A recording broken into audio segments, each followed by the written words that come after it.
Well, good afternoon, everyone, and thank you for joining us here today.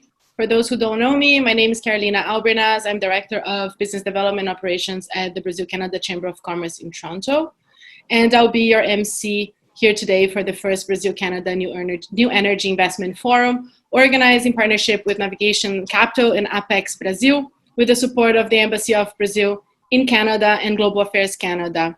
So as a few housekeeping rules, the speakers will be available to answer any questions after all the presentations are done. So all questions should be asked through the Q&A box located in the bottom of your screen. So if we have allowed attendees to upvote and answer questions to incentive positive discussion, so feel free to add any comments and questions throughout the presentations.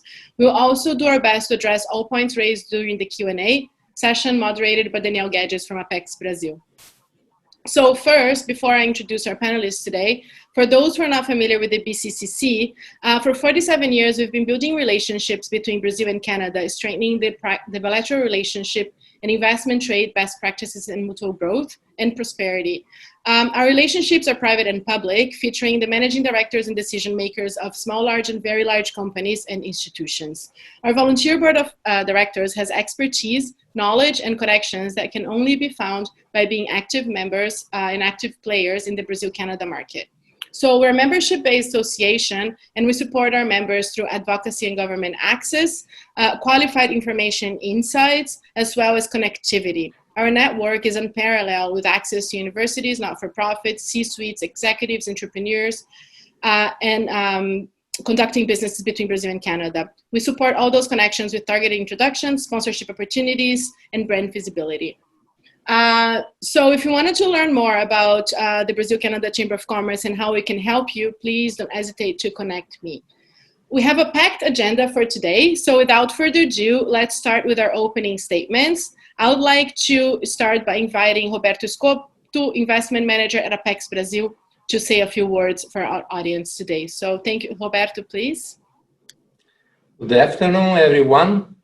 First of all, I'd like to thank Navigatio Capital and the Brazil-Canada Chamber of Commerce for organizing this webinar along with Apex-Brazil in partnership with the Embassy of Brazil in Ottawa and the Consulate General of Canada in Rio de Janeiro.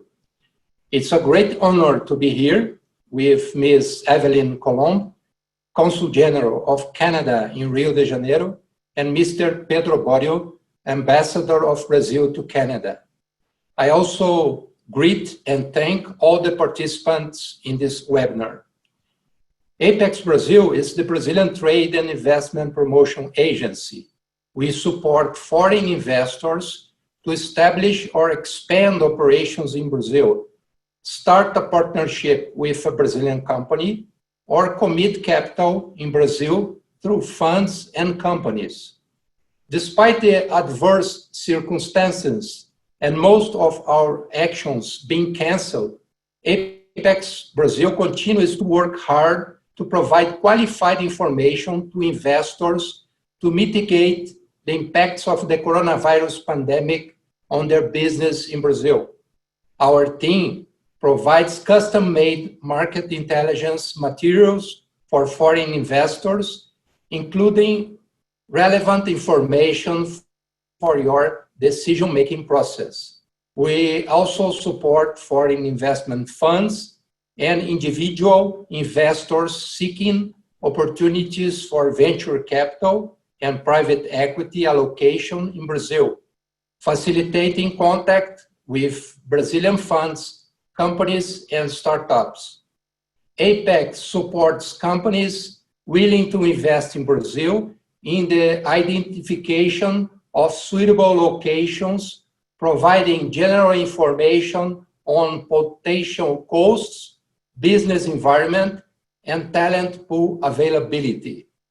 Using an extensive network, Apex Brazil also acts as liaison between foreign investors and regulatory and local authorities, as well as private and public institutions that can help your company to establish a presence in Brazil. No matter the size of your company, tapping into a new market is a hard task that requires time and financial resources to do it properly.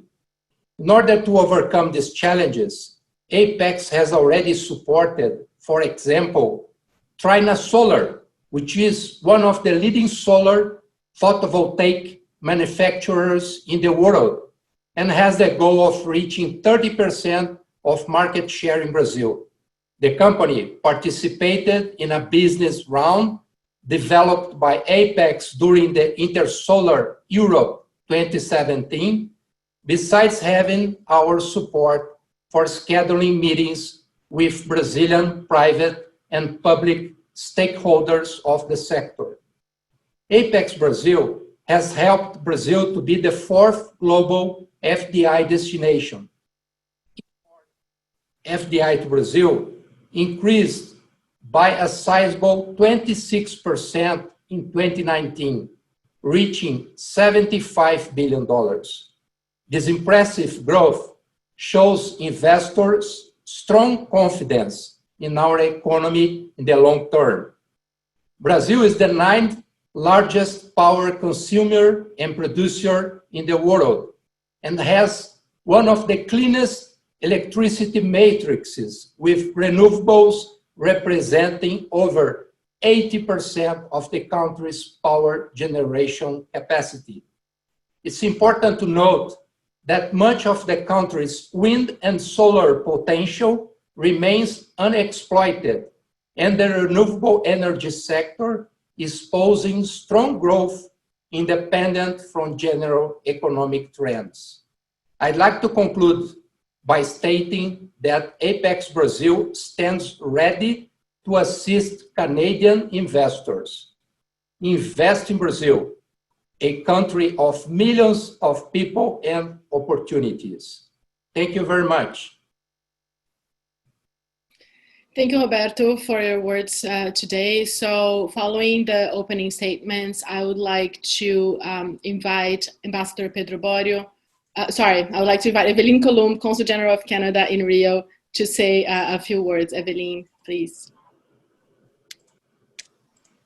Okay, boa tarde, bonjour, good afternoon. Can you hear me well? Okay. Yes. So on behalf of the Government of Canada, I'd like to thank Apex-Brazil, the BCCC, the Embassy of Brazil in Ottawa, and Navigatio Capital for joining forces with the Consulate General of Canada in Rio and Canada's Trade Commissioner Service to join forces to organize this initiative focused on enhancing Canadian renewable energy investment in Brazil. So it's a pleasure to be delivering these opening remarks alongside the Ambassador of Brazil to Canada, Mr. Pedro Borio, and the investment manager at Apex-Brazil, Roberto Escoto. So I'd like to thank our presenters as well from BNDES, Banco do Nordeste, EDC, whose support will be key for Canadian companies planning to invest in Brazil. In addition, I'd like to thank the Brazilian electricity regulator, ANEEL, for being here, as well as the Brazilian and Canadian investors, Casa dos Ventos, Suncor, Newen, Brookfield, and CPPIB, who will share their experience with us today. So like Brazil, often when people think of Canada's electricity system, they think of hydroelectricity, because hydroelectricity has been one of the foundations of the Canadian economy. But increasingly, Canada is becoming a benchmark in other renewable resources, such as tidal, solar, and wind energy. Supported by a robust innovation ecosystem, many groundbreaking Canadian technologies and solutions are addressing clean energy challenges around the world. So the Government of Canada is committed and has adopted an innovation agenda to create a more cost-effective, low-carbon energy system. It recognizes how clean energy resources can contribute to building the energy system of the future, and has implemented regulation to encourage this change. As an example, the province of Ontario is the first jurisdiction with a significant reliance on coal in North America to eliminate coal-fired electricity. The participation of coal in the province went from 25% of the supply mix to 0 in 2014. and new renewable energy generation was added into the electricity system, encouraged by programs such as the Green Economy Act. This clearly is a case of success, which could be followed by other countries. Brazil is one of Latin America's most attractive markets in the renewable energy area. Favorable natural resources and supportive government policies have transformed Brazil as in a global leader in terms of renewable energy. It should be noted that institutions in this segment are solid and that the Brazilian Ministry of Mines and Energy, ANEEL, which is the National Electricity Regulator, associations and utilities are working together to resolve the issues affecting the sector here in Brazil generated by the COVID-19 pandemic. Canadian companies might find Brazilian utilities are currently more open to partnerships for the joint development, operation, and maintenance of renewable energy assets. In addition, Canadian investors might find good opportunities in brownfield projects due to the favorable currency rates. The COVID crisis has also intensified the demand for greater supplier diversification in Brazil. Given Canada's capabilities in the solar PV segment, producing equipment, IT solutions, and services, there could be a short-term opportunity to export to Brazil. In addition, Canadian suppliers should also consider Brazil for longer-term opportunities, as the country presents one of the best solar potentials in the world and has been improving regulation to further encourage projects. I would suggest that Canadian investors join forces with Canadian suppliers and bring to Brazil a complete Canadian-based approach to the market. I would also like to call attention to the fact that Canada understands energy storage technologies are crucial to creating energy systems of the future. And Canadian firms show expertise across the energy storage value spectrum, from energy arbitrage services, flexibility services, to off-grid electrification. To highlight some of the notable Canadian investments in Brazil's renewable energy sector, I'd like to mention the Canadian Solar's 75 million Canadian investment in Salgueiro Solar Project in January 2019. Also the joint venture between Brazilian Votorantim Energia and the CPPIB, the Canadian Pension Plan Investment Board, for the exploration of renewable energy assets in Brazil in October 2018. The acquisition with an investment of 450 million Canadian dollars by Votorantim and CPPIB of controller's stake in Brazilian hydro generation company CESP in September 2017. Canadian Solar's construction and operation of the Pirapora Solar Power Complex in Minas Gerais in November 2018, and Brookfield's Energia Renovável and Brookfield Asset Management acquisition of the Alto Sertão 3 wind power complex in February 2018. So today, the government of Canada is, we have 6 offices in Brazil. So we have our embassy in Brasilia, 2 consulate generals in Sao Paulo and in Rio, and 3 trade offices located in the cities of Belo Horizonte, Recife, and Porto Alegre. So we have a strong team of experts that are here to help forge partnerships between Brazilian businesses and Canadian products and service providers. So most of you already know our trade commissioners in this sector, Laura Neto, and whose work has been fundamental in assisting Canadian companies break into the Brazilian market. So I'd like to conclude by saying that at these challenging times, collaboration between Canada and Brazil is more important than ever. This webinar is a perfect example of how our countries can join forces and ultimately contribute to finding new ways to promote and foster long-standing business partnerships.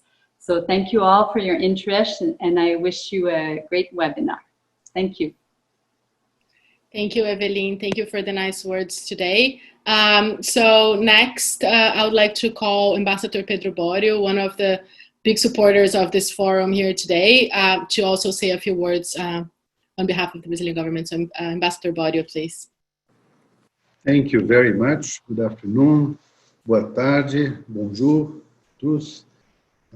It's a great pleasure for me to be here with, first of all, with this very distinguished group of co-sponsors and co-speakers. I think it's exemplary, it's not just rhetoric, that this kind of format that we are exploring to work together, try to put together the most important stakeholders, cover a lot of ground.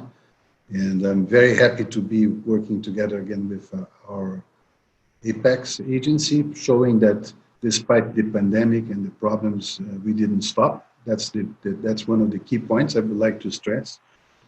It's a pleasure to be with Evelyn, and I can see that you will work until your last day in Brazil, Evelyn, so we will be waiting for you as a Brazilian secret weapon here in Ottawa.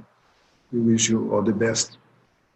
And we congratulate you on a really well done job in Brazil. The number of events you have managed to support and your personal involvement was very, very good. My dear friend Marcos, good to see you, one of the key players behind this event. And of course, our friends from the chamber that has bought this idea very eagerly, very positively. I know this was not a simple task to put together this event. My predecessors made my life easier when they spoke about the numbers a little bit, because they covered some of the ground I intended to cover. But what I think is important is to stress a couple of things on how we see the picture right now. The numbers of investment that were mentioned as Brazil was receiving last year, I believe they show a very clear trend that can and we will work for be continued and protected despite the crisis. I mean, the opportunities are there. That's one of the key things.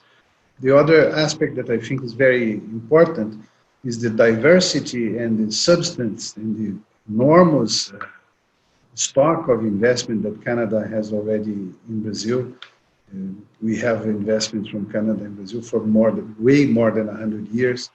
And that's what we like, and we want that to continue. So I always tell my counterparts that Canada is not a newcomer to Brazil, but we want more newcomers to Brazil. So one of the most important publics of this webinar today are those of you who are not in Brazil yet. The big players know us, they might have questions, they might have issues, they might be very curious and tense like a lot of people are right now, but we would particularly stimulate the newcomers to reach out and to be in touch with us so that we can explore, clarify technical questions, possible regulatory matters, and all. For the old timers, let's put it this way, or for the traditional investors, we also be very happy to discuss and to seek answers for everything that is going on right now, and what are the possible next steps in reforms and changes in Brazil. I believe the moment is particularly interesting, and this is something I would like to stress. In an environment in which the rates of return are, in financial instruments at least, are falling close to zero, I personally believe there is room for a certain willingness to risk bigger than before. There will be much less opportunities to get a slightly bigger rate of return, so that can be something to build upon. The field of energy, I believe, is one that can and probably will show rates of return, if not exuberant by old standards, at least they will easily beat the close to zero returns of financial conservative investments, at least in the next couple of years. And on top of that, they show solid capacity to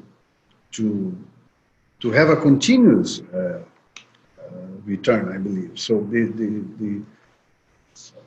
not only the fields that were more stressed here, the innovative ones, like where we have been making great progress, like solar energy or wind power, but I would like to stress also the cross points between the energy sector per se, strictly, and another field in which Canada is a key player and a key partner of Brazil, where things merge at some point, which is the mining sector also. There are discussions going on for quite a while in Brazil that I think will continue to evolve regarding the future of the nuclear sector, meaning also the possible opportunities for investment in the mining of radioactive materials for the nuclear energy industry. So we have a tremendous range of possibilities that I believe remain open. And after 1 or 2 months, perhaps, of perplexity and of a deep involvement of everybody in solving problems raised by the pandemic itself, everywhere we see work coming back to a sort of new normal. So this webinar is a demonstration that we can go on. And what I would like to stress, instead of just discussing figures and all, is that we should try to do that. We should try to use the time to do a lot of ground preparation and discussion of questions, even going down, if necessary, to specifics in separate meetings and all, to hit the ground running as soon as we can once things get a little more normal.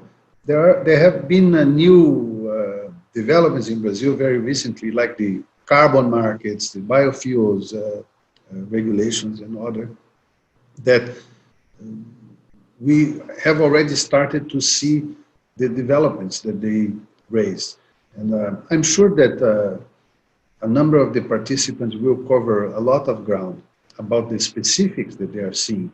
But let me stress, to end in a very positive note, that I'm getting news every day from different states, not only the federal government, but the different states that are moving on with their infrastructure programs, that are moving on with their privatization initiatives or with their auctions for new opportunities and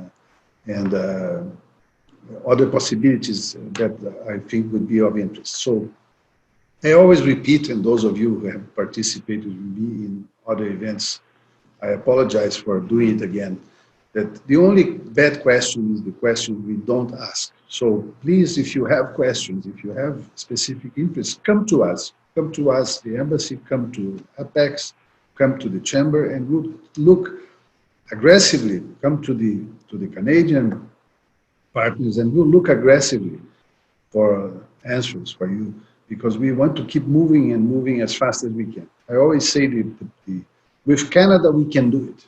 That's one of the critical aspects. I don't think that can be said about a very large number of countries, but with Canada, we are convinced that we can do it. We can do it very fast, and we can do much more than was done recently. We have reached a point in terms of investment, maturity of the economic relationship, in which I think we are ready for a big jump. So just to shed a little extra light in the process, you might have read a little bit about the possibility of a Canada-Mercosur agreement. Then there were news about the Argentinian having reservations about parts of these Mercosur discussions. But the truth is, the Argentinians have expressed clearly to us that they are ready to move on with the Brazil-Canada part of the Mercosur, with the Mercosur-Canada part of the agreement. I'm sorry. The problems they have are with other agreements, like the Korea-Mercosur or the Singapore-Mercosur. So this can be a tidal change, and this can be a tidal change very soon. We are very optimistic that once this initial period of the crisis is over, these negotiations will move, and will move forward fast. So don't miss the boat. That's my final message. Let's be in that boat, and let's be together. So if we are going to be together, trust me, we are not going to take the wrong route. So thank you very much for inviting me. I'll be happy to help to answer questions in the end. And I have a couple of my staffers who are following also the webinar, and we'll be very pleased if you contact us in parallel to the event. Thank you very, very much. Thank you, Ambassador, for your nice words. It's really good for us to be able to count with them to work together in not only this initiative, but many other initiatives that are to come. So since we're running a little behind already, so next we're going to start to showcase current status and trends of the Brazil renewables market. So to present the Brazilian regulated free market, I would like to invite Matheus Palma Cruz, regulation specialist at ANEEL, the Brazilian Electricity Regulatory Agency. Matheus, please. Hi, good afternoon. I will share the presentation. Just a second.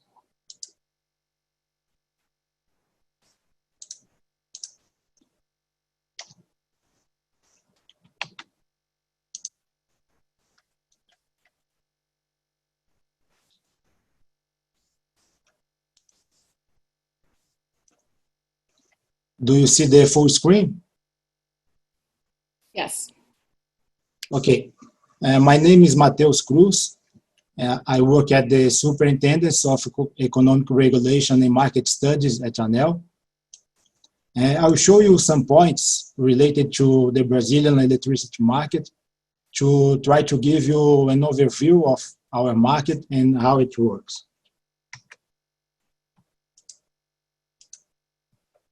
Brazilian electricity market can be seen in two different environments. We have the regulated commercialization environment, where the trading is made between the sellers, which can be generation companies, traders, and self-producers, and the distribution companies that are the buyers. And these trading are made throughout regulated auctions.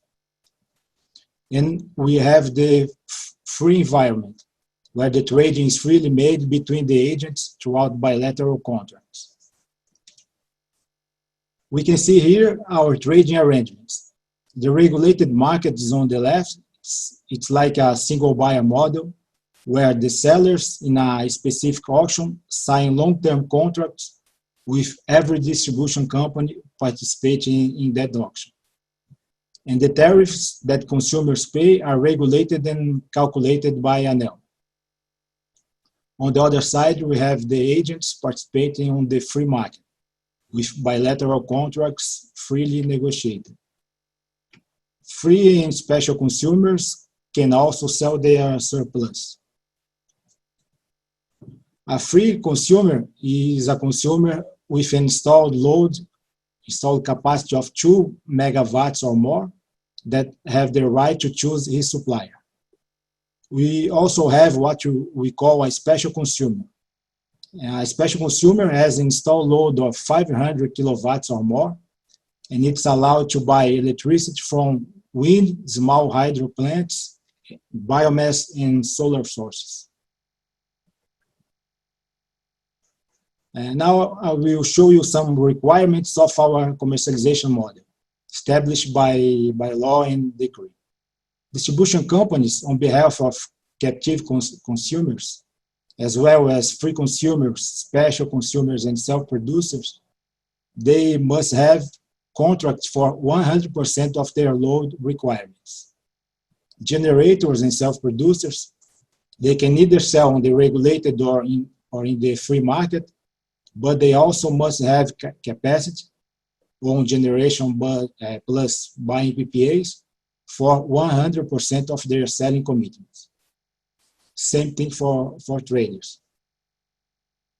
This is an important characteristic of the market.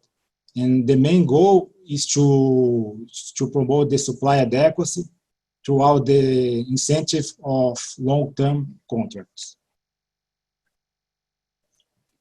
About the market clearing mechanism, we have a tight pools model. Energy mismatches are settled at spot prices calculated by the Chamber of Electric Energy Commercialization, CCE, which is our market operator, based on the marginal cost of operation calculated by the ISO with optimization models. This price is calculated on a weekly basis for 3 load blocks and for 4 zones. But we are moving on an hourly price in January of the next year. Here you can see our historical wholesale spot price. We had low prices this year, but in the last weeks the price started to increase again. Talking about the residential tariffs, it had an increase of 15% in 2018 and less than 2% in 2019. This chart on the right shows the main tariff since 2011. For example, the 557.1, the full tariff of residential, the residential full tariff of 2019 corresponds to a cost of 243.7 with energy, 57.2 with losses, and so on. Historically, the main driver to the system expansion are the regulated energy auctions, designed to supply the regulated market. We can see this timeline to understand the chronology and types of these auctions. Year A is the year of delivery, the beginning of supply. We have auctions for new power plants that are made from 3 to 7 years prior to supply, and contracts are signed from 15 to 30 years. Existing projects can participate in the auctions up to 5 years prior to supply, with PPAs from 1 to 15 years. We also have renewable auctions to promote the increase of renewable sources in the system. Another kind of auction is these adjustment auctions, where distribution companies can buy from existing plants to cover their needs up to 2 years. At the ANEEL's website, you can take a look at all the results of the auctions in these links below. These are the historical prices for a few types of sources. You can find these results also in ANEEL's website. I would like to highlight the decrease of wind and solar prices, especially this result here, almost $13 per megawatt hour. I think it was one of the lowest price for solar energy in the world. Here we have our installed capacity mix. More than 62% of hydro plants. Wind surpassed biomass and solar surpassed nuclear in the past few months. More than 82% of the energy supply mix is renewable. Almost 9,000 projects in operation, 173 gigawatts of installed capacity, 187 projects under construction, and more than 600 to begin construction will increase the generation capacity by 30.7 gigawatts, 50% of today's installed capacity. 64% of these 30.7 gigawatts are renewable energy that will be added to the system. This map on the left shows the location of wind and solar plants. Solar plants are more spread throughout the country, but wind farms are located mostly in the northeast and in the south, as wind incidents are better in these parts, as we can see here in this map on the right. This other map shows the solar radiation throughout the country. Our free market corresponds to 30% of total consumption. We had a decrease of 13.2% of the consumption of the free market and 11.3% of the regulated market, comparing last April to the same period last year. But although we had a decrease in the consumption because of the pandemic, the number of players in the market has increased since last year. We had more than 800 new players enrolled at CCE. And taking into account the last 12 months, we had an increase of 23% of the free and special consumers. And the market will continue to expand since the requirements of law to participate as a free consumer are becoming easier for the next few years.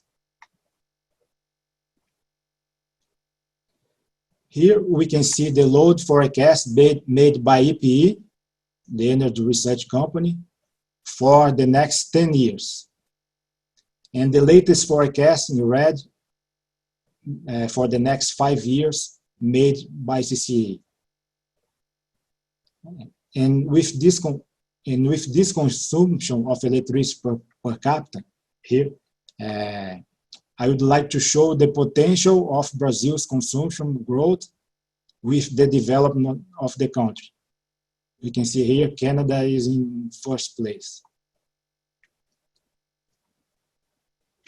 And in conclusion, I would like to highlight these topics related to our model improvements, challenges, and future work. Some recommended sites. Thank you for the opportunity.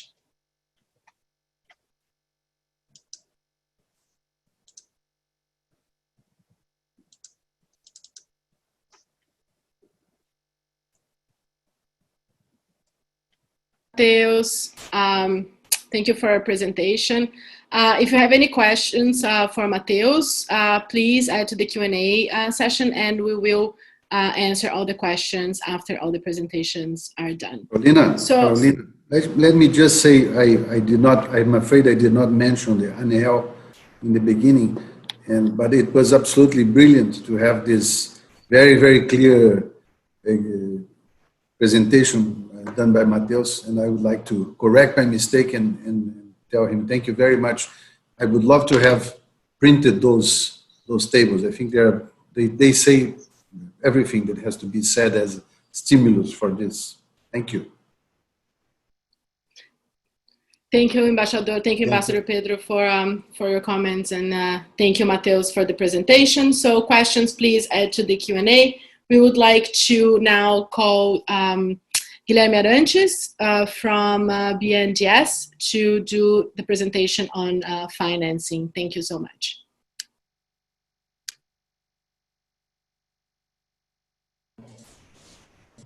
Thank you, Carolina. I'd like to thank and greet all my panelist colleagues, all the audience. I'll share a few slides. Just a second.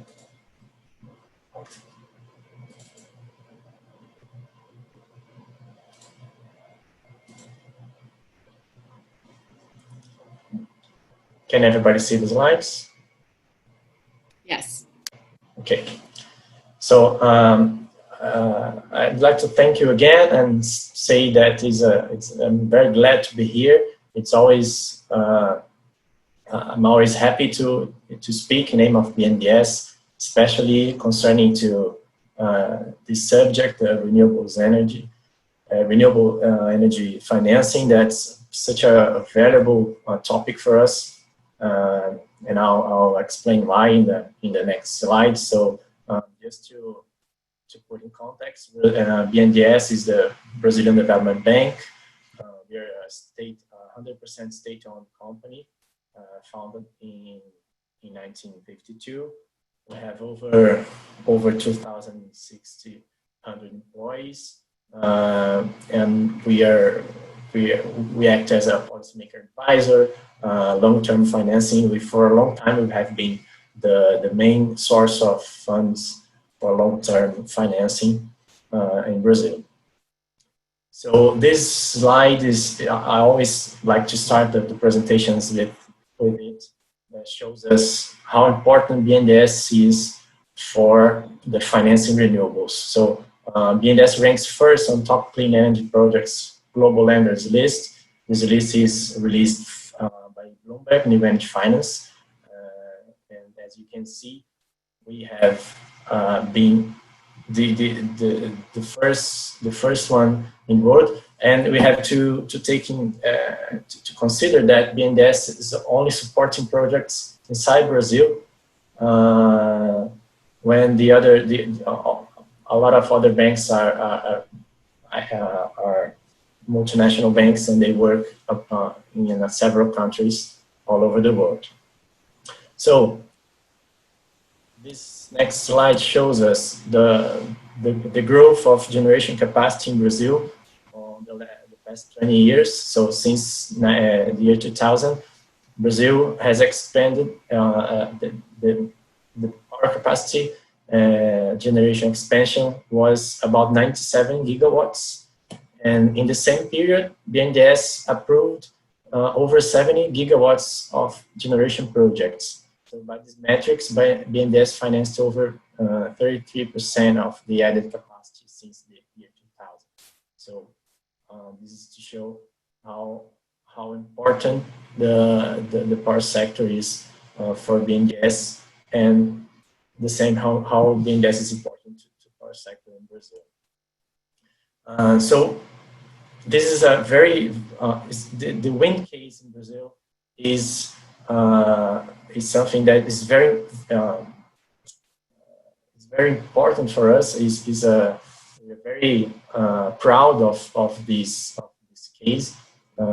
So first thing is BNDES approved over 14 gigawatts of wind power projects in Brazil. We have now operating in Brazil almost 16 gigawatts. So BNDES over 80% of these investments and more.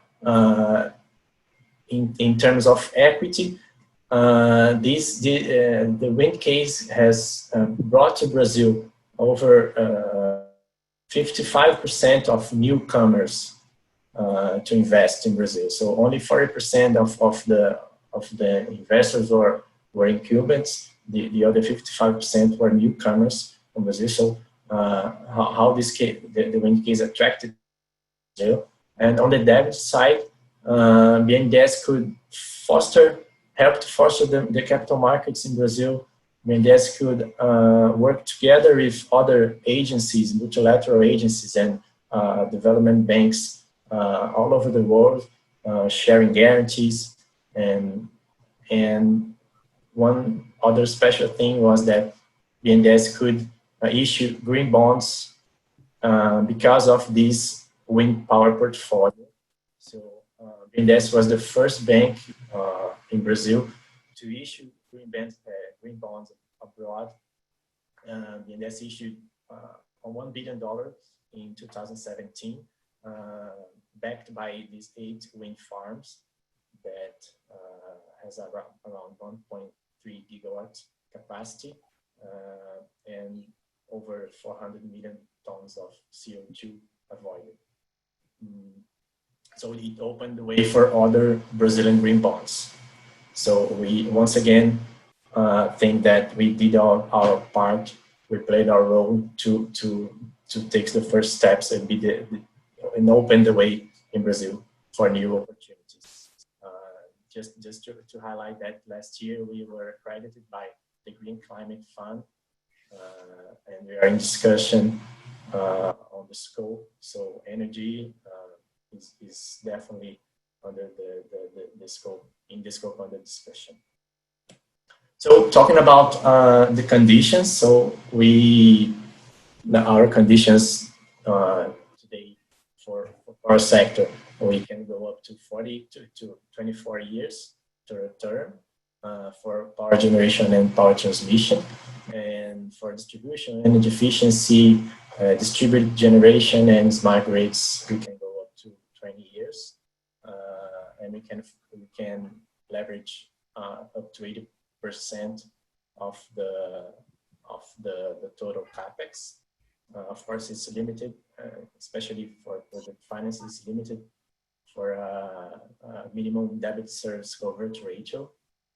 And talking about generation projects, of course, the guarantees are usually until the completion. We need a corporate or bank guarantee, but after the completion, the project guarantees are the only guarantees of the project. So pledge of shares of the SPV and pledge of the equipment and fiduciary assignment of all the credit rights of the project.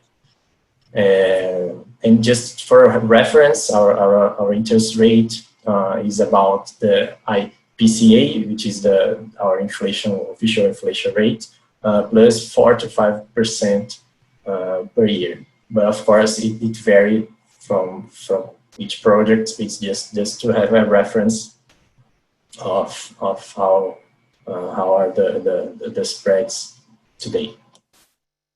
So we now I'm very glad that ANEEL had the presentation before me, so it turns my work very easier, because he could explain in a very good way how Brazilian electricity market works. So all this expansion that we saw a few slides back were based on the PPAs for the regulated market, most of it. And about 2017, we start to see that the free market was going to have an increased role on the grid expansion. So we saw that in 2017, 2018, the distribution companies were overcontracted, and there was a very sharp increase on the demand from the deregulated market. So a lot of potentially free consumers, turned to the free market, and we saw that projects were needed to have this in account. So in 2018, we presented a structure that could that it was a reference energy for a reference value for the energy in the periods of the project lifetime without the PPA. So we started to see that a lot of projects, instead of selling 100% of its energy on the regulated market, started to make a 80% regulated, 20% free market, and this trend continued. And now we see projects that are fully oriented to the free market. So we needed to make something to analyze these projects that didn't have that don't have a PPA. And with this, we think that we are again opening the way and fostering the market to do the same, because we think that the future of the power sector that is under discussion, all the regulatory framework will change, and the rule in the future will be all the market to be deregulated, all the commercialization of energy. Every consumer will be able to buy its own energy. So we think that we need to find a way to finance these projects. So in the last year, at the end of last year, we increased our methodology to calculate this reference value that in 2018 was focused only on this small percentage of energy without PPA, but now we are focusing on the projects that are fully oriented to the free market, as I said.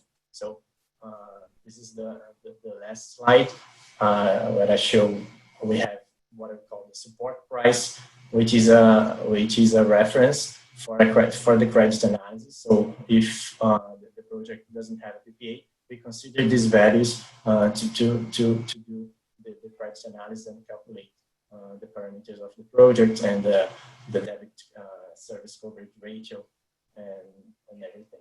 So in the first 5 years, starting from 2021, we consider this 130 reais per megawatt hour. The next 5 years, we consider this 120, and from the 11th year on, we consider 110. And this decrease in the value is because the longer the term, the higher the uncertainty and the risk. So we change our parameters based on this. So what are the conditions for us to use the support price? We ask for a 6-month payment reserve account. Generally, the reserve accounts are 3-month payments, but we think that we need a little bigger reserve account to accommodate the risk. And we ask for the project to have a commercialization commitment for 4 years ahead. So what is this? We, depending on the amortization schedule, if it's a constant, it's always a constant amortization, but it can be constant amortization with or without the incorporation of inflation in the outstanding balance. So the first case, if it's a simple constant amortization, the project needs to roll out the contracts, but for at least 75% of generation capacity at start. From the middle on, you can reduce for 50%. So why is that? To make sure that this project is commercializing in the free market and is not exposed to the spot price, because we saw that the spot price has a very it's very variable, so it's very volatile. And when we go to the free market with more longer contracts, okay, it's not from 1 year to 4 years. We don't see a lot of contracts over of more than 6 years in Brazil yet, although we have some 10, 15 years contract, but the market is concentrated in 2 to 4 year contracts, and we see the prices are much more stable. Although if we don't have these prices are not open to everyone, we don't have an exchange where we can see the energy prices, the long-term energy prices, but we need to find some references to calculate our own reference. And we saw in these references that the prices are much more stable in a longer term than the spot market. So this commercialization commitment is to make sure that the project will sell the energy on the free market, not being exposed to the spot market. So I think this is what I wanted to show you. I'll be glad to answer any questions you have in the appropriate time. And I'd like to thank you again and greet everybody again. Thank you.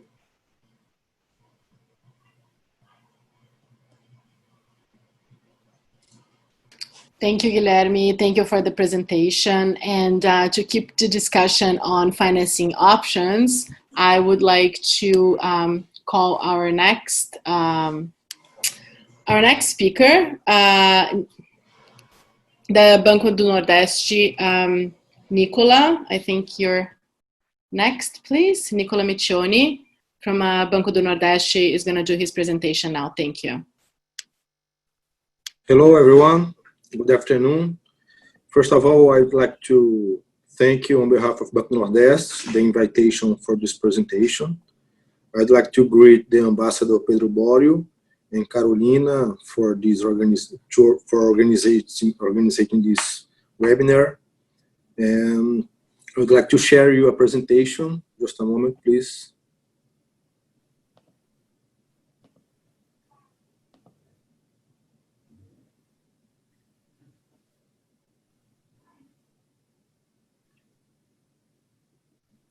Okay, can everyone see it?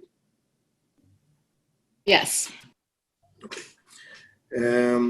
As many of you may know, Banco Nordeste is a federal government, a state government, such as BNDES. We work together in some operations as well. But we work only in a specific region of Brazil. We operate only in the United States of the Northeast Brazil and in the north of the states of Minas Gerais and Espírito Santo.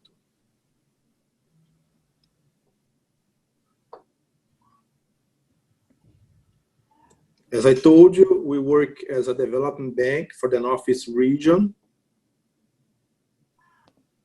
And we are a multiple financial institution, so we work as a development bank and also as a commercial bank.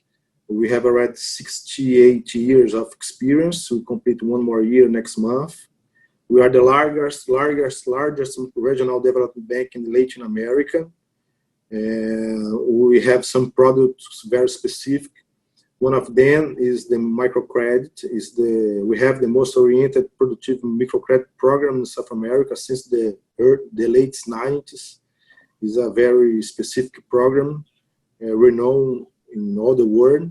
And we manage the Constitutional Fund for Financing the Northeast, Fundo Constitucional de Financiamento do Nordeste. We manage it exclusively and operate it by ourselves without any other company between. We are the first public bank in Brazil to create an innovation hub, so we work with startups, enterprises that works with innovation. Some highlights: we work with through our 292 branches in all our area of function. As I told you, the 9 states of Northeast Brazil, north of Minas Gerais and Espírito Santo, and we do have 2 officers here at Rio de Janeiro and one another at São Paulo, where we can talk and attend the international customers, international companies that comes to Brazil.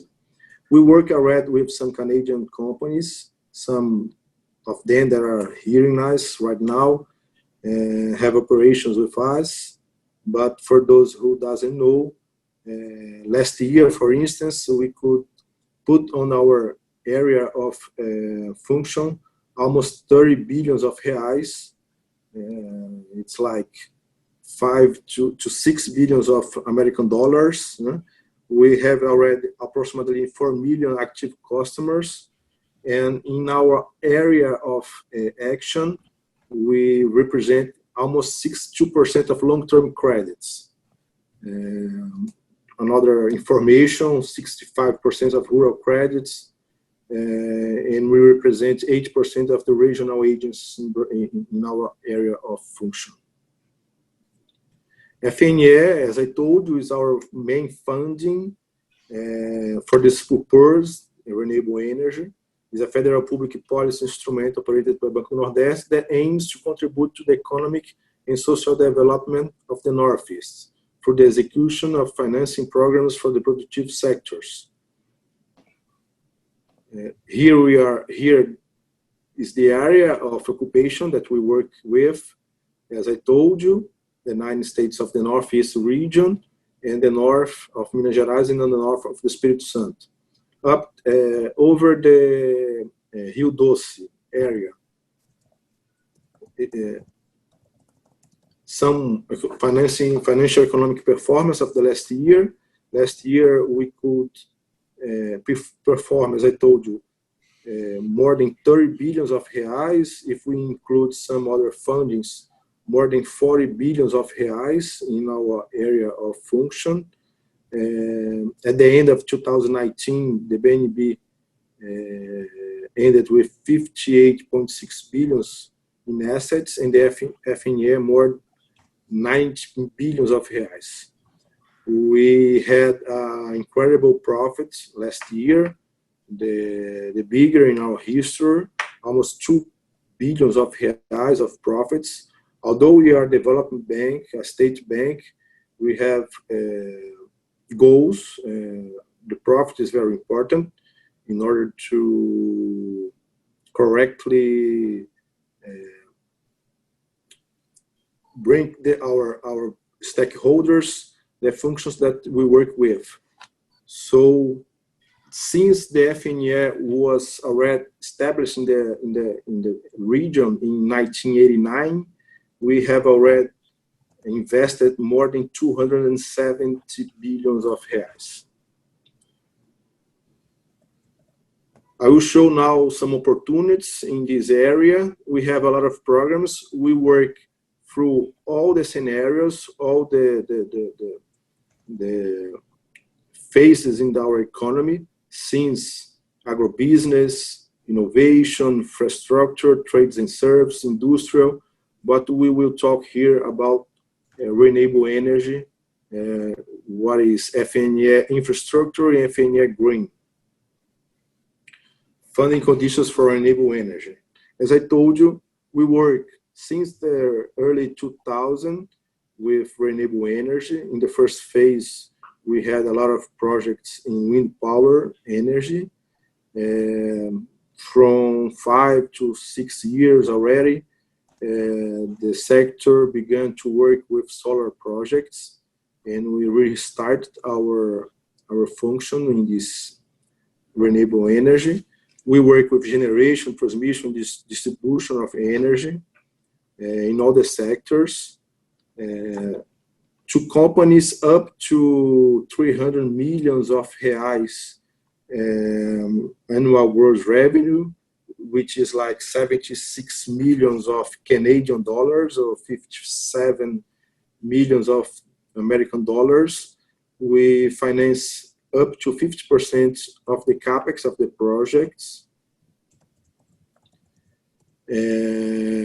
To companies that has less than 300 millions of reais revenue growth, we work up to 8% of the capex. So if the company are coming to Brazil, or it is established already in Brazil, and they have annual revenue growth up to 300 millions of reais, we can work up to 8% of the capex. If it's more, up to 50% only.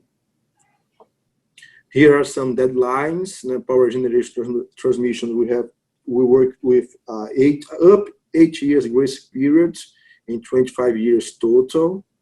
Energy distribution, 8 years grace period in 20 years total.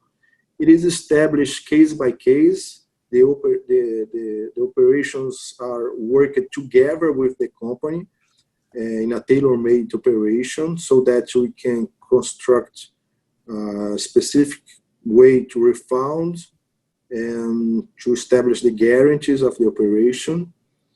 The kinds of warrants that we work with are mortgage, bank guarantees, corporate guarantees, reserve account, customer solutions. As the representatives of BNDES told, we work together in order to build an operation that deals with our internal rules and the rules of the market itself. Generally speaking, I can tell you that, just a moment, if you have, I will show you later, but if you have auction PPA or a private PPA, we will work with different packages of guarantees, as I'll show you later. The costs of our operations are similar to the BNDES with a difference. We do work with IPCA, that is our inflation rate of Brazil, plus a fixed rate that is established at the month of the contraction. We do not work with IOF. It's a tax that in Brazil is required in any financial operation. And we only work with, we only work with a structuring fee of 1.25% that is based up to 500,000 of reais. So plus the IPCA and fixed rate, we only have this structuring fee. As I told you, we work with IPCA plus our FNE rate. If we are talking about companies that have more than 300 millions of revenue, gross revenue a year, the interest rate will be up to IPCA plus 1.89% a year. If we are dealing with projects established in non-priority typology, it is more regular when we are talking about projects established on the shore. But when we work with projects on the country, the interest rate will be IPCA plus 1.55% a year. This is the interest rate for companies, as I told you, with annual gross revenues more than 300 millions of reais. Just a moment, please. As I told you, we work with a customized solution in terms of warranty. We have basically a package of guarantees that is pre-operational and operational. Before the operational phase, we demand a bank guarantee, 100% complete to the financing.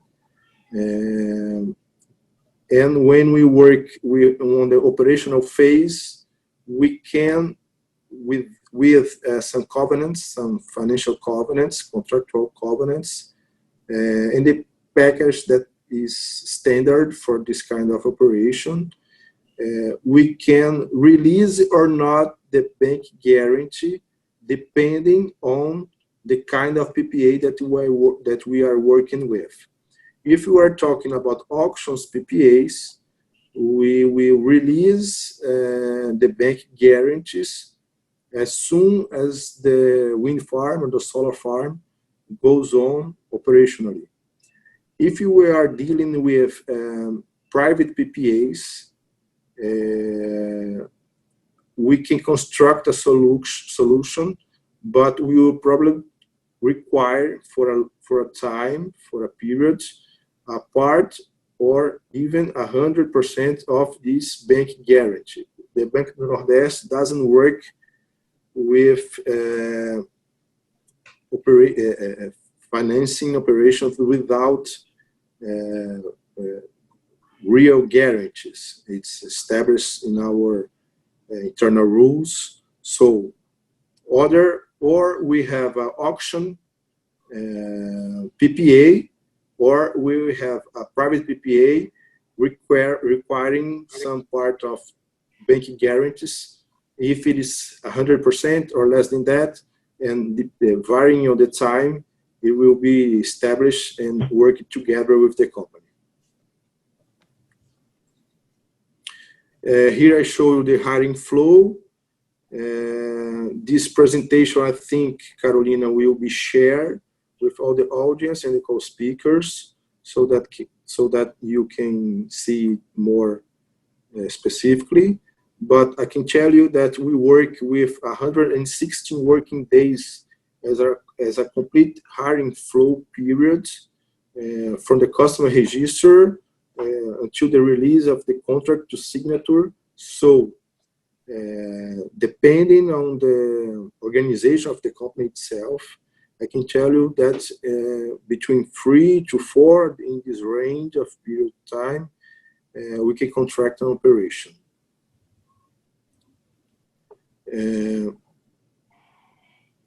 As I told you, we have 2 officers, one here at Rio de Janeiro, another one at São Paulo, the Promotion, Investment, Attraction, Institutional Relationship Offices of Banco Nordeste. We work directly through our clients without any other bank, any other branch. All the operations are done directly by our branches. So if you have any questions, you have our numbers, our emails, and you can call us at any time, so that you can further with any other information. Thank you.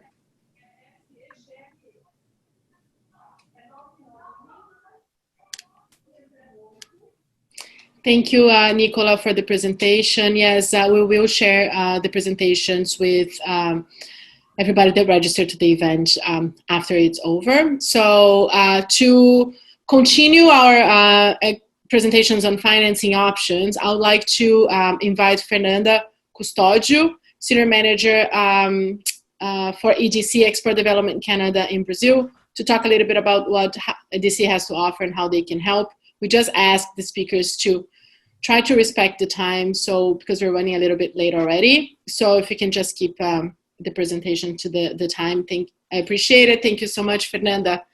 With you.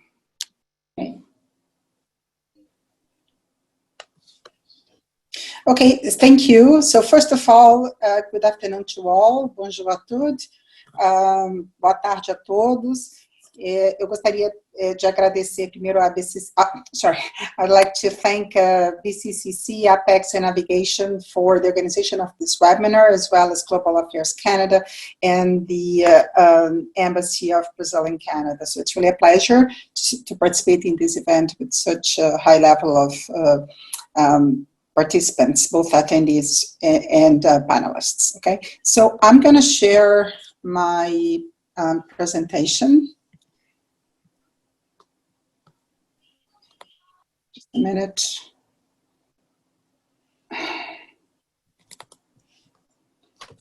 Can you please see the presentation? No, Faye, we can't. No? No. So let me see. Oh. And now? Yes. Okay, thank you. So thank you very much, Walt. So in this presentation, I'm going to talk about EDC. So I'll make a little introduction about EDC. Then I'll talk about our activities in Brazil, and then I'm going to focus the discussion on the solutions that we have for the renewable sector specifically. Okay.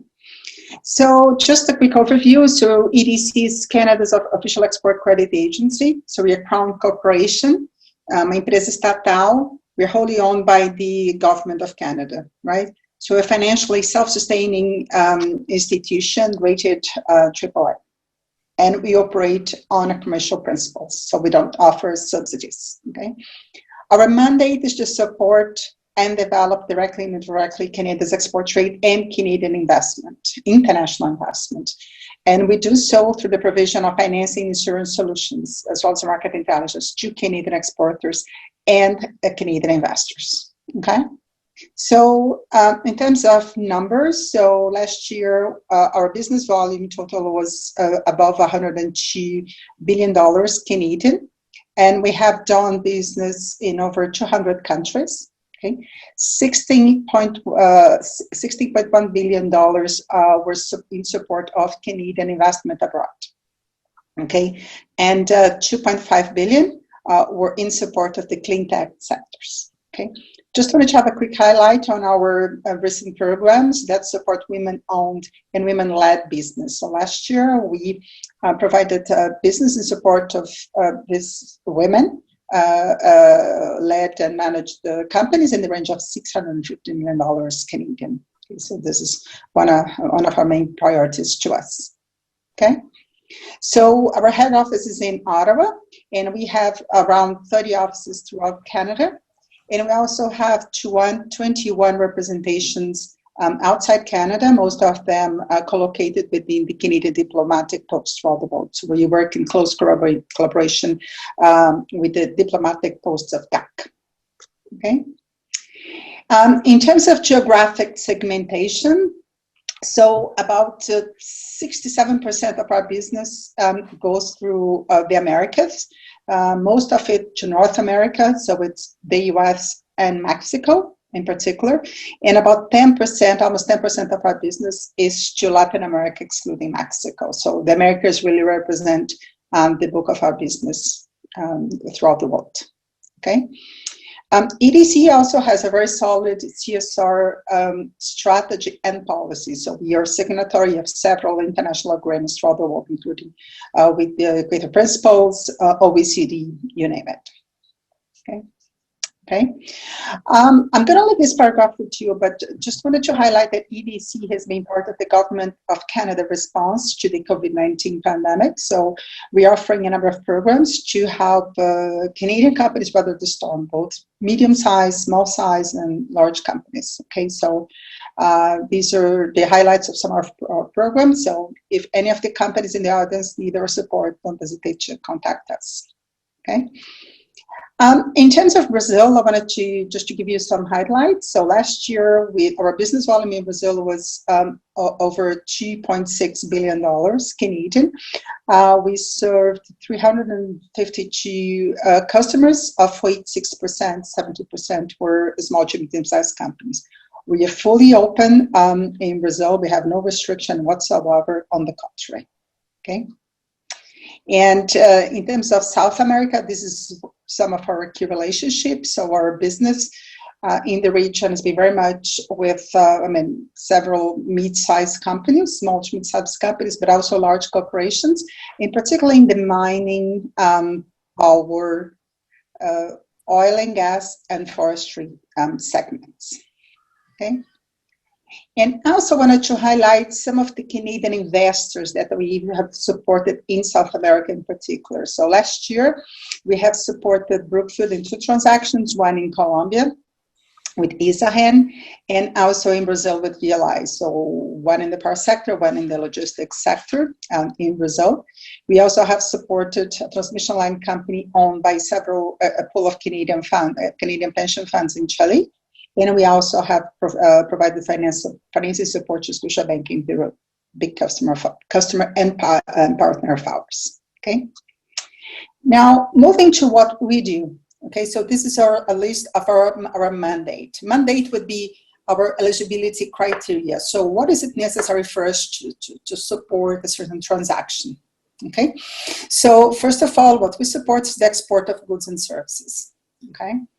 And we also support Canadian foreign direct investment. And that means we support acquisition of foreign investments. We support foreign subsidiaries of Canadian investors. Okay. And we support both their subsidiaries and the customer of their subsidiaries, meaning that if a company in Brazil is acquiring goods and services from a subsidiary of Canadian company, we can support that. Okay. So. And we also support joint ventures. Okay, and we support R&D levels in Canada, world product mandates, etc. Okay, so we actually have a very comprehensive approach of what we consider eligible for support. Okay.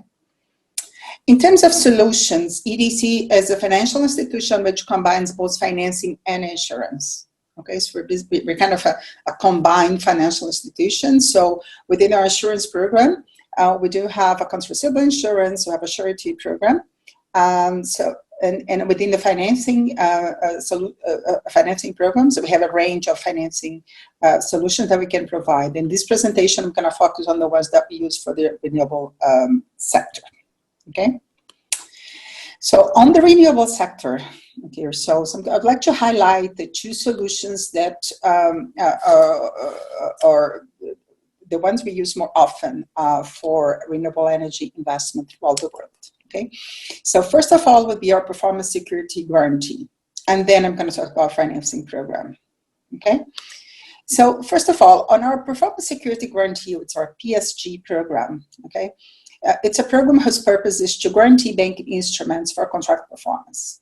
Okay, so we have basically what we do is that we can provide a revolver facility whereby companies can just draw on that limit for the issuance of various LCs for different purposes. Okay, for this program, our target customers are Canadian exporters and Canadian international investors.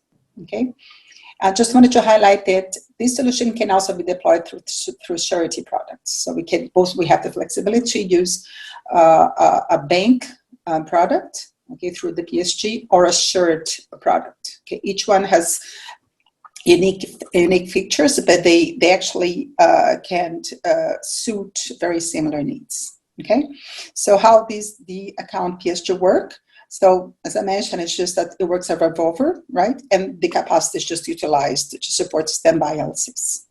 Okay. And then also, so on this node, we support a wide range of LCs. Okay, and that could go from traditional performance bonds or bid bonds for investors bidding in auctions, for example, or for engineering companies that are, for example, doing a contract work for a renewable power company. Okay, or it could be for regulatory purposes, or for utility, or for a foreign acquisition. So you name it. It really, there are several applications for this program. Right, so this program within the renewable energy space, we have a portfolio today that exceeds $2 billion, right? And so we have a very wide range of investors in our portfolio for this program specifically.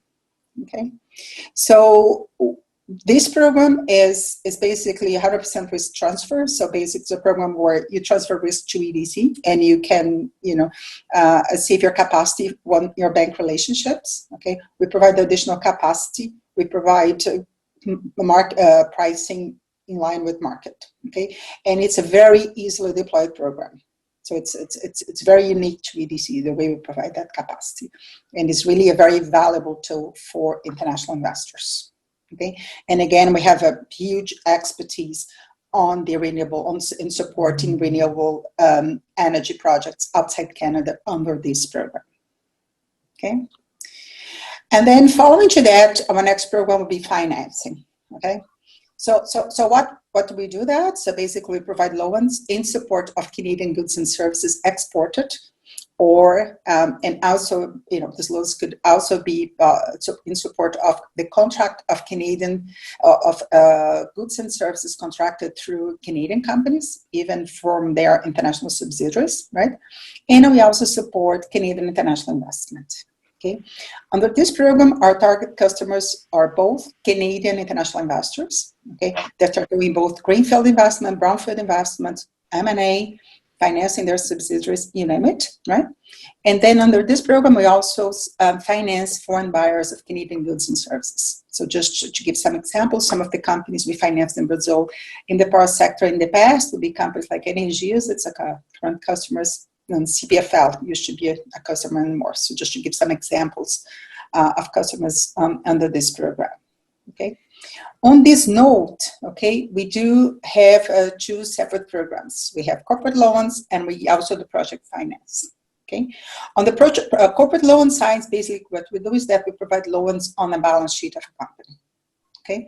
So, in 2018, we had a book of $24.3 billion in our books, okay? And then within the corporate lending group, right, our lending solution includes bilateral transactions, syndications, and club deals, right?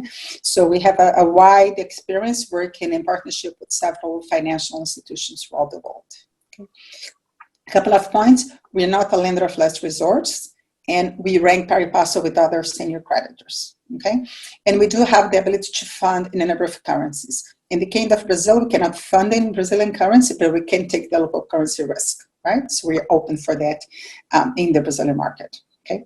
And as the Canadian Official Export Accreditation, so we can also provide support under OECD arrangement terms, right? Yourself, okay?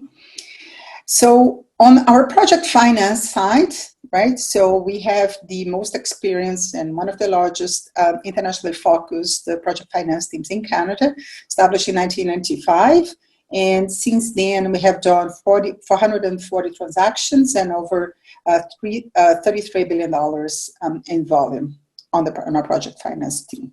Okay, this is a list of our project finance criteria, which is very similar to any other commercial bank. Okay, but I wanted to highlight that on the renewable and sustainable technology segment, EDC has been extremely active in the support of solar and wind power transactions, as well as hydro transactions as well, right? And on the wind segment, we have supported both onshore and offshore wind power plants. Okay, so that's so we have done several projects, mostly mid-size, several of them in the range of 200 to 300 megawatts in several countries. Okay, most of them in Europe, like Australia, Central and South America, Middle East, and North America. Okay, this is a list of our credentials in this particular space. Okay, so last year, 2019, we provided support in the range of $22.4 to $2.5 billion Canadian for the clean tech segment. Okay, so that's a growing segment in our books, and this includes the support of renewable power projects. Okay, but I also wanted to highlight that 83% of this volume was to SMEs. So we're very proud of that. Okay, and which are the customers that we have supported in the renewable energy space? Right, so these would be Canadian investors, both independent power producers and pension funds. So it could be the likes of some of the panelists today, Brookfield or CPPIB in their portfolios, or independent producers as well. We support also Canadian engineering firms that are doing work for renewable power plants. Right, we support Canadian suppliers of IT services or power generation equipment, you name it, okay? And we also support multinationals with large presence in Canada, such as GE and Siemens, for example, okay? To conclude in our final remarks, I wanted to mention that, first of all, Brazil is EDC is an active player in the Brazilian market. So our first transaction here was done in the mid-60s, so we know Brazil well, we're very comfortable with Brazil. And again, we have no restriction whatsoever in doing business in this market. Second, I would say our solutions are very complementary to those available in the Brazilian markets. It could be BNDES, BNB, bonds or so. So, Brazil has a wide range of financing solutions that are very suitable for investment in the renewable space. So we don't see ourselves necessarily competing into that, but we see ourselves more complementary those solutions available in the market on the financing side. But in addition of that, our PSG program really is something that really adds value to Canadian investors. Okay, we have a very large experience in working in partnerships with commercial lenders, ECAs, and multilaterals. Okay, we do have the ability to provide solutions tailored to local needs. As I mentioned, we have our local currency denominated financing program. We have a surety program, which we have deployed in Brazil very successfully on several structures and solutions, and our PSG program. Okay, and EDC is a trusted AAA rated long-term partner. Okay, and we have a long-term view through the market that we work with. Brazil is certainly one that we are most experienced in. Okay, so to complete, I'm going to leave our contact details. So it's myself and Monica, a colleague. I'm based in Rio. My colleague is based in São Paulo, and we are glad to assist any of you interested to know more about EDC and how can help you, both Canadian companies and also Brazilian companies. Thank you very much. Fernanda, thank you for the great presentation. So as you can see, there's a lot that EDC can help can do to support you. So if you're not doing so, I would recommend you to sign up for EDC's mailing list. They're always sharing very relevant information on international business and investments as well. So thank you, Fernanda, for your presentation here today.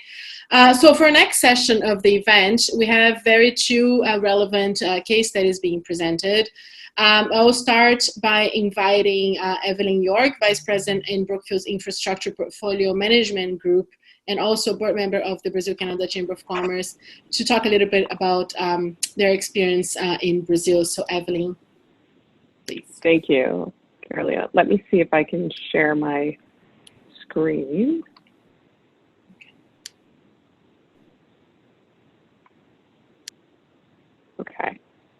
Well, thanks, Carolina, for having me here today. As Carolina mentioned, I'm in the Brookfield portfolio management team in our infrastructure space. And my association with Brazil was I spent 9 years there in total and 7 years with Brookfield. So I've had some time to see firsthand some of our investments down in Brazil. And I moved back to Toronto a few years ago, and now I'm part of the BCCC.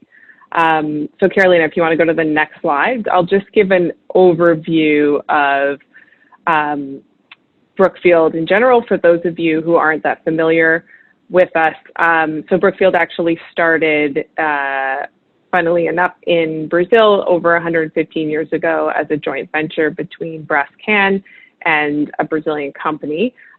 We've since grown to 500 billion of AUM, and we're basically an investor, owner, and operator in sectors that we think give us a competitive advantage. So that being real estate, infrastructure, renewable power, private equity, and the latest credit with our acquisition in 2019 of a majority stake in Oaktree Capital. So going to the next slide, just focusing in on our infrastructure business. So we consider renewable as part of that as well.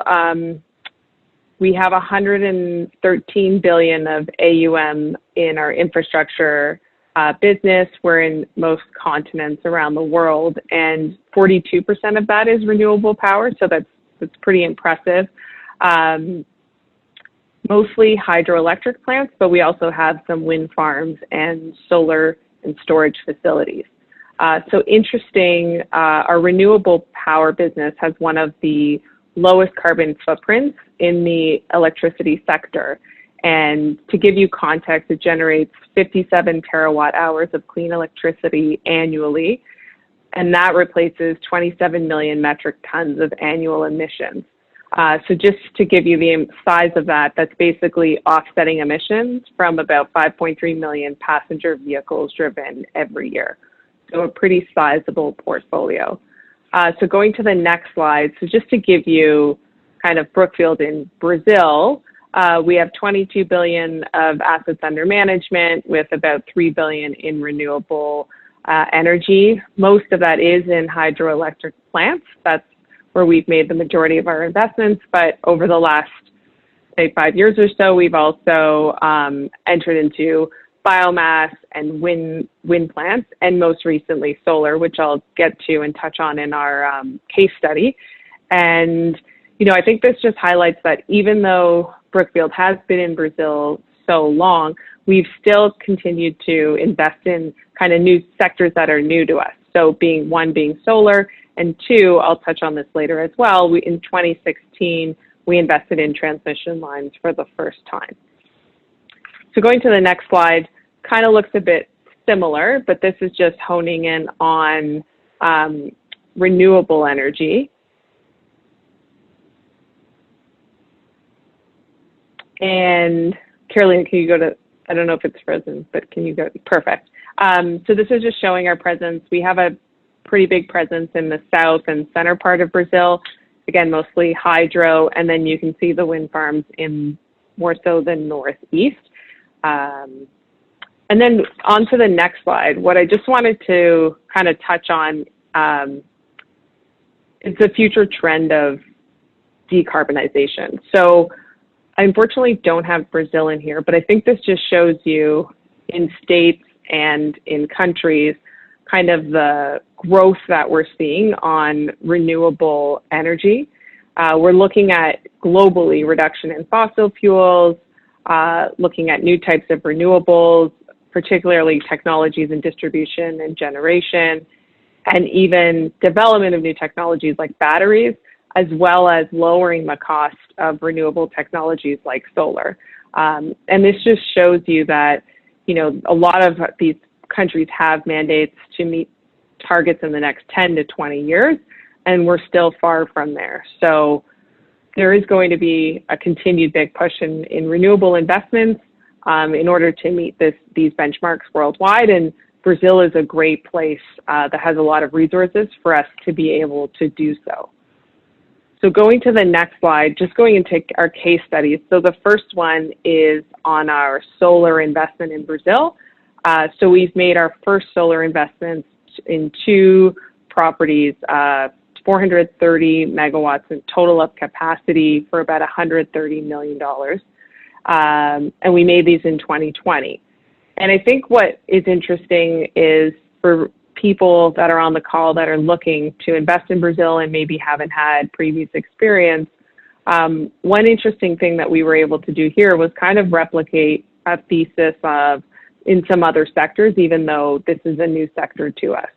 So our strategy on this is to build a roll-up strategy, looking at, starting with a few investments and continue to build on similar investments in the renewable space that have these long-term contracted cash flows. And what we were doing to understand the sector and better is we've partnered in a way with Newen, who sold us the site. So they have the operational expertise, they were looking for capital. So we're able to leverage their experience in the solar platform.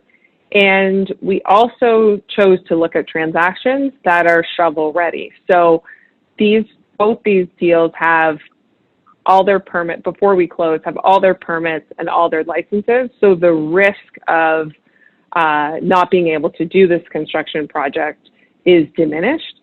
And then we also looked at or entered into turnkey agreements with construction companies. So we've essentially put all the construction risk on them so that any scope creep, delays, etc., we wouldn't have our returns impacted, and we're protecting our investors' capital. And then finally, we also invested in projects where we either have or are confident that we'll be able to get long-term contracted cash flows. And by doing this and looking at how you can make your investments in Brazil and by partnering and kind of de-risking those investments, it's a great way to start looking at opportunities in the country. So that was interesting to us. Again, hopefully getting a roll-up strategy to build a sizable platform to then eventually exit in long term. And then the last case study on the next page, this is just, I just wanted to highlight kind of the relationship that, traditional energy sources have with new energy. So we made an investment in our transmission line Greenfield projects in 2016. Again, similar to solar, we're looking at a roll-up strategy. We started with 3 concessions and we added 6 since then. And the unique fact, and again, similar to solar, we have turnkey agreements with construction companies so that we don't have the risk. We have long-term contracted cash flows. But the interesting part is that 75% of the energy that's flown through the transmission lines is actually clean energy. So it's coming from hydro or wind or solar. And this is just a great case to show where a relationship with a conventional energy structure and a new renewable energy source are working together. That's it from me, Carolina. Thank you.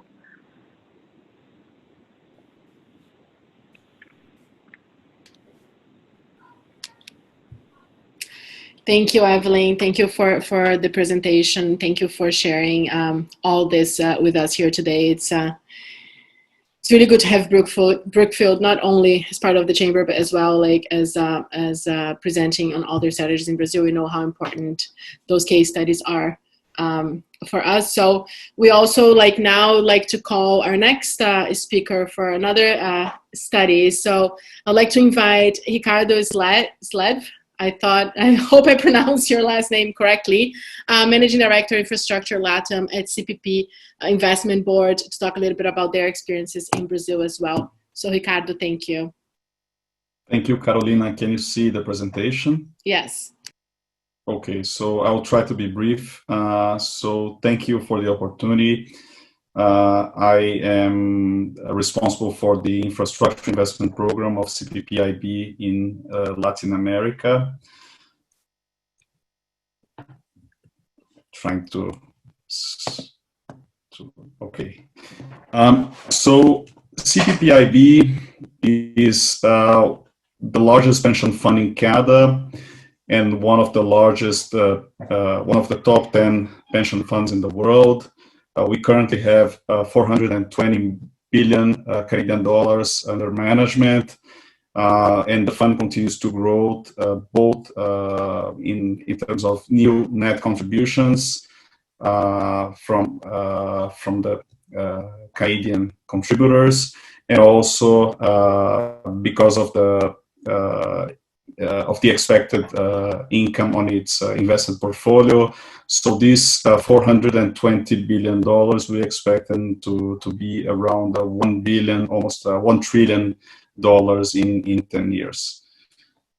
So to effectively manage this growth, the fund has a very diversified asset mix, both in terms of geography and in terms of asset classes.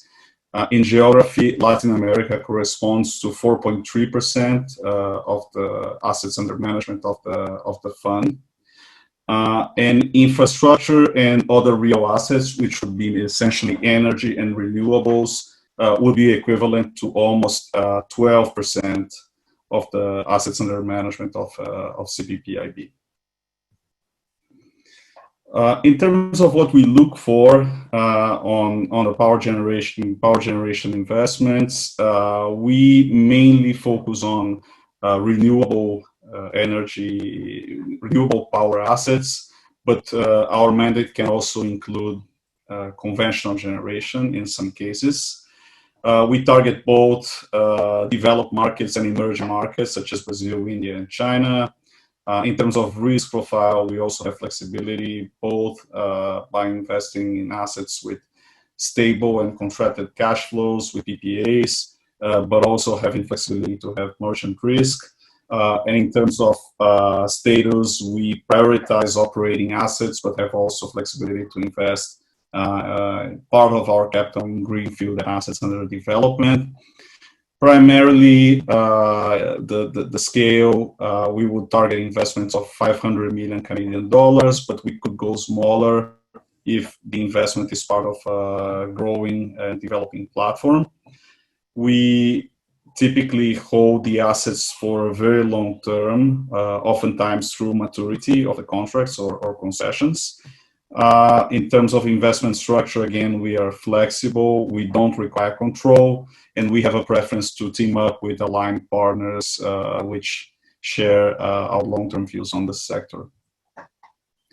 I'll talk a little bit about our main investment in the Brazilian power generation segment. In May 2018, we closed the acquisition of two wind parks in partnership with the Votorantim Group. Votorantim is one of Brazil's largest family-owned conglomerates, which invests in several industries, including the power generation space. We initially acquired 571 megawatts of operating wind assets, and the transaction was a stepping stone to create a platform to pursue new growth opportunities, acquisitions, and new projects. After analyzing several opportunities, in December 2018, we acquired another asset, a 35.6% stake in CESP, which is a hydropower generation company that was privatized in an auction by the state of São Paulo. So we were able to diversify our portfolio between wind and hydro. Finally, in March this year, we announced the expansion of our wind power generation projects we're expanding one of our wind parks by approximately 400 megawatts with an investment of roughly 2 billion reais. So, talking a little bit about this investment with the Votorantim Group, we have been quite happy to be able to have a local strategic partner, which makes us be more comfortable with the complexity of the industry. So finally, I would like to talk a bit about some of the considerations about the industry in Brazil. We believe in general there's a well-established regulatory framework with a lot of interesting features. So it's not only Brazil is very competitive in terms of the quality of its renewable resources, but also the regulatory framework provides a number of interesting features, especially when compared to other industries in the infrastructure space in Brazil, and also to other renewable markets across the globe. It is important to remember that private investors have been quite active in Brazil since the mid-90s, when the privatization programs started to be in place. So we have almost 25 years of history with significant participation of the private sector in the space. There are still a number of issues which need to be sorted out in the sector, namely the GSF, the global scaling factor on the hydropower generation assets, and also the CCE, the settlement of the wholesale market, which has been in discussion for a long period of time. So the message is that there are still some risks which need to be mitigated. One of the important features of investing in power generation in Brazil relates to currency and macroeconomic volatility. When we did our first acquisition in Brazil in May, the BRL USD was trading at 3.30, and we had thought we were entering at a relatively attractive level. Today it's trading at 5.3, and who knows where it will be in the coming years. So an investor needs to be prepared for significant currency volatility. A lot of people ask us about hedging. We don't hedge our exposure to local currencies, given the fund is large and diversified, and that we believe in the long term. In the long term, the currency fluctuations may get compensated. And even if we wanted to hedge in Brazil, it is a very expensive option, and it would make the returns completely unattractive. And finally, one of the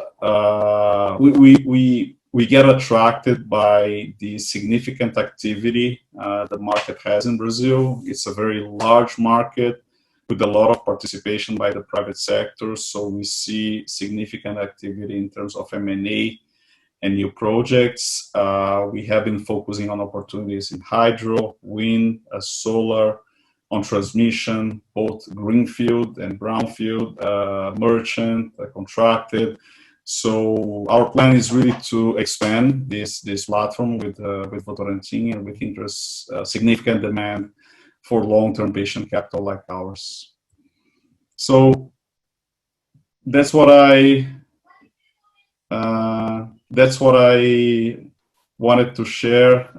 Carolina, thank you very much for everyone's time. Thank you, Ricardo. Thank you for the great presentations. Always, we're very honored to have CPP Investment Board as well as a member and a member of our board. So we're very happy to, we're here to support you as well. So thank you for the great presentation. So I'll just like to reinforce to all our attendees that if they have any questions to any of the panelists, please add to the Q&A box. Some of the questions are being answered live right now through the event by some of the panelists, but we will still have and host a Q&A session after the panel in our roundtable that is coming next. So let's move on to the roundtable discussion. Our moderator today, Marcos Lehmann, was the idealizer of the event today. Marcos has extensive experience in the Canadian-Brazilian energy sector, having served as an advisor to the Danish Sovereign Wealth Fund prior to establishing the investor relationship for the acquisition of Canada's largest solar project, about 400 megawatts. To join him today, I would like to invite João Paulo Mauro, partner at Newen, Ivan Hong, CFO at Casa dos Ventos, and Sally Taylor, Senior Advisor, Business Development at Suncor. Marcos, please, and thank you again for all the speakers to be here today. Great. Obrigadíssimo, Carolina. And this is a fantastic moment to have so many great players and participants here at this forum. So without further ado, I think we want to cut straight to the point. There's been a lot of talk about the opportunities, but I want to cut straight to the point and see how we can attract more Canadian capital investment into the Brazilian new market, new energy segment. Just some quick data. Currently registered for Brazil's reserve power auction are over 50 gigawatt of new energy projects, and 98% of them are solar and wind projects. And many developers intend to utilize the potential of winning the transmission connection guarantee to leverage that onto merchant or wholesale market opportunities. And there are many developers and projects going exclusively into the merchant wholesale market as well. So we have also the opening of the Balcão de Energia, GBBCE, at the CVM, which I think opened last week, if I'm not mistaken. And this all demonstrates that there is a enormous potential in Brazil's Greenfield project pipeline. It's very robust. The federal government, BNEF, and Fitch last week issued a report stating that even though the economy will suffer a retraction of about 6.5% in 2020, the non-hydro renewables capacity is expected to increase in this year over 14%. Over the next 10 years, growth is forecast to be about 6.1 per annum, reaching approximately 70 gigawatt of renewable or new energy generation by 2030. So we see that the LCOE of new energy continues to decrease. We see that it effectively soundly beats conventional generation cost structures. And even IEA projects that new energy investments will surpass conventional generation. Taking that into account, Brazil has amongst the world's highest capacity factors in both wind and solar. So I wanted to take a gander sort of at Canadian investors. Canadian investors, many of them IPPs and new energy investors, look to expand their portfolio and their jurisdiction. Many of them are very used to the wholesale market, being present in the Alberta, the only deregulated energy-only market in Alberta, and they have vast experience in those trading aspects. And some of them see LATAM as the natural next step for their portfolio development, often with Mexico as sort of the first target market. But recent regulatory and political developments in Mexico have sort of made new energy investment opportunities become very less attractive. Brazil has a robust portfolio of opportunities, as we have seen, and significant upsides. So we've seen that demonstrated here with Brookfield and with CPPIB. They're having great success in their strategies into Brazil. So what does it take to convince further Canadian new energy investment into the Brazilian market? So at this roundtable, we have very esteemed and respected players, both in the Canadian and the Brazilian energy industry. So I'd like to have yourselves present yourselves, sort of brag a little bit about yourselves and your enterprise, and hopefully we can get into the discussion, get a little bit digging deeper into the details of how to energize this investment into the Brazilian market. Sally, would you like to begin and give us a little overview of Suncor, this enormous platform of energy development? And if you could also answer after just what you think it would take for Suncor to begin its actions to look more significantly at opportunities in Brazil. Sure, thank you for that, Marcus. So, I mean, I think I want to start by just saying thanks to everybody who has already shared with us today, because, I mean, the biggest response to that question is it's hearing the stories of success that are going to help the rest of us move into this area and see the opportunities. So, you know, thank you for everybody. There's been a great amount of information shared, and I'm very grateful to have an opportunity to participate in this. I'm just very quickly going to give a super high level overview of Suncor, just so you know where I'm coming from. And I have been looking at the questions that have been coming up, and I'm very interested in those answers as well. So I'm thinking about that as I speed through Suncor for you. Suncor is Canada's largest oil sands producer, and our operations recover bitumen through mining. And that is what people think of when they hear the Suncor name. I myself am in the renewables department at Suncor, and I'm honestly going to say there's probably a lot of people at Suncor that don't even know Suncor has a renewables department. So I'll give my little sales pitch and all the things we're doing in addition to our oil sands operations that a lot of people don't know about. So we do own and operate 4 refineries. We have Canada's largest ethanol plant. We have wind farms, and we have a network of over 1,800 retail and wholesale outlets. Last year, through our retail outlets, we launched Canada's first coast-to-coast network of EV charging stations. And that was a big shift in Suncor's sort of strategy. And it's a monumental moment for the renewables group to see this moving the giant ship to turn a little bit.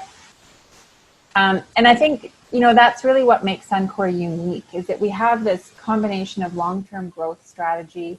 We have integration across the value chain from production of the oil and gas right down to the retails. And we also have this huge commitment to sustainability. So while we continue to expand our operations, we're really focused on minimizing our environmental footprint and contributing to the sustainability of the communities as we grow. And I know that sounds really cliche, so let me share some examples of the activities we do on this front. So we currently have investments in 4 renewable wind facilities, and our net capacity at those facilities is 100 megawatts. We're also planning another wind farm in southern Alberta, which has some of the best solar and wind resources in North America. And that'll be a 200 megawatt project with a capital spend of $300 million. And then some of the other things we're doing, last year we invested $73 million in a Quebec-based company that is doing biofuels and turning household waste into methanol and ethanol. And then most recently we announced a $15 million investment into LanzaJet, which is going to build a demonstration plant producing renewable diesel starting from sustainable ethanol. So as you can see, Suncor is making change, and we're doing it by we're dipping our toe into some of these things through investments. But we are committed to investing in the future energy and new technologies and innovative thinking. And I think that's really why I'm here. I'm really grateful to be here and to be learning about the market in Brazil and hearing about the successes of others.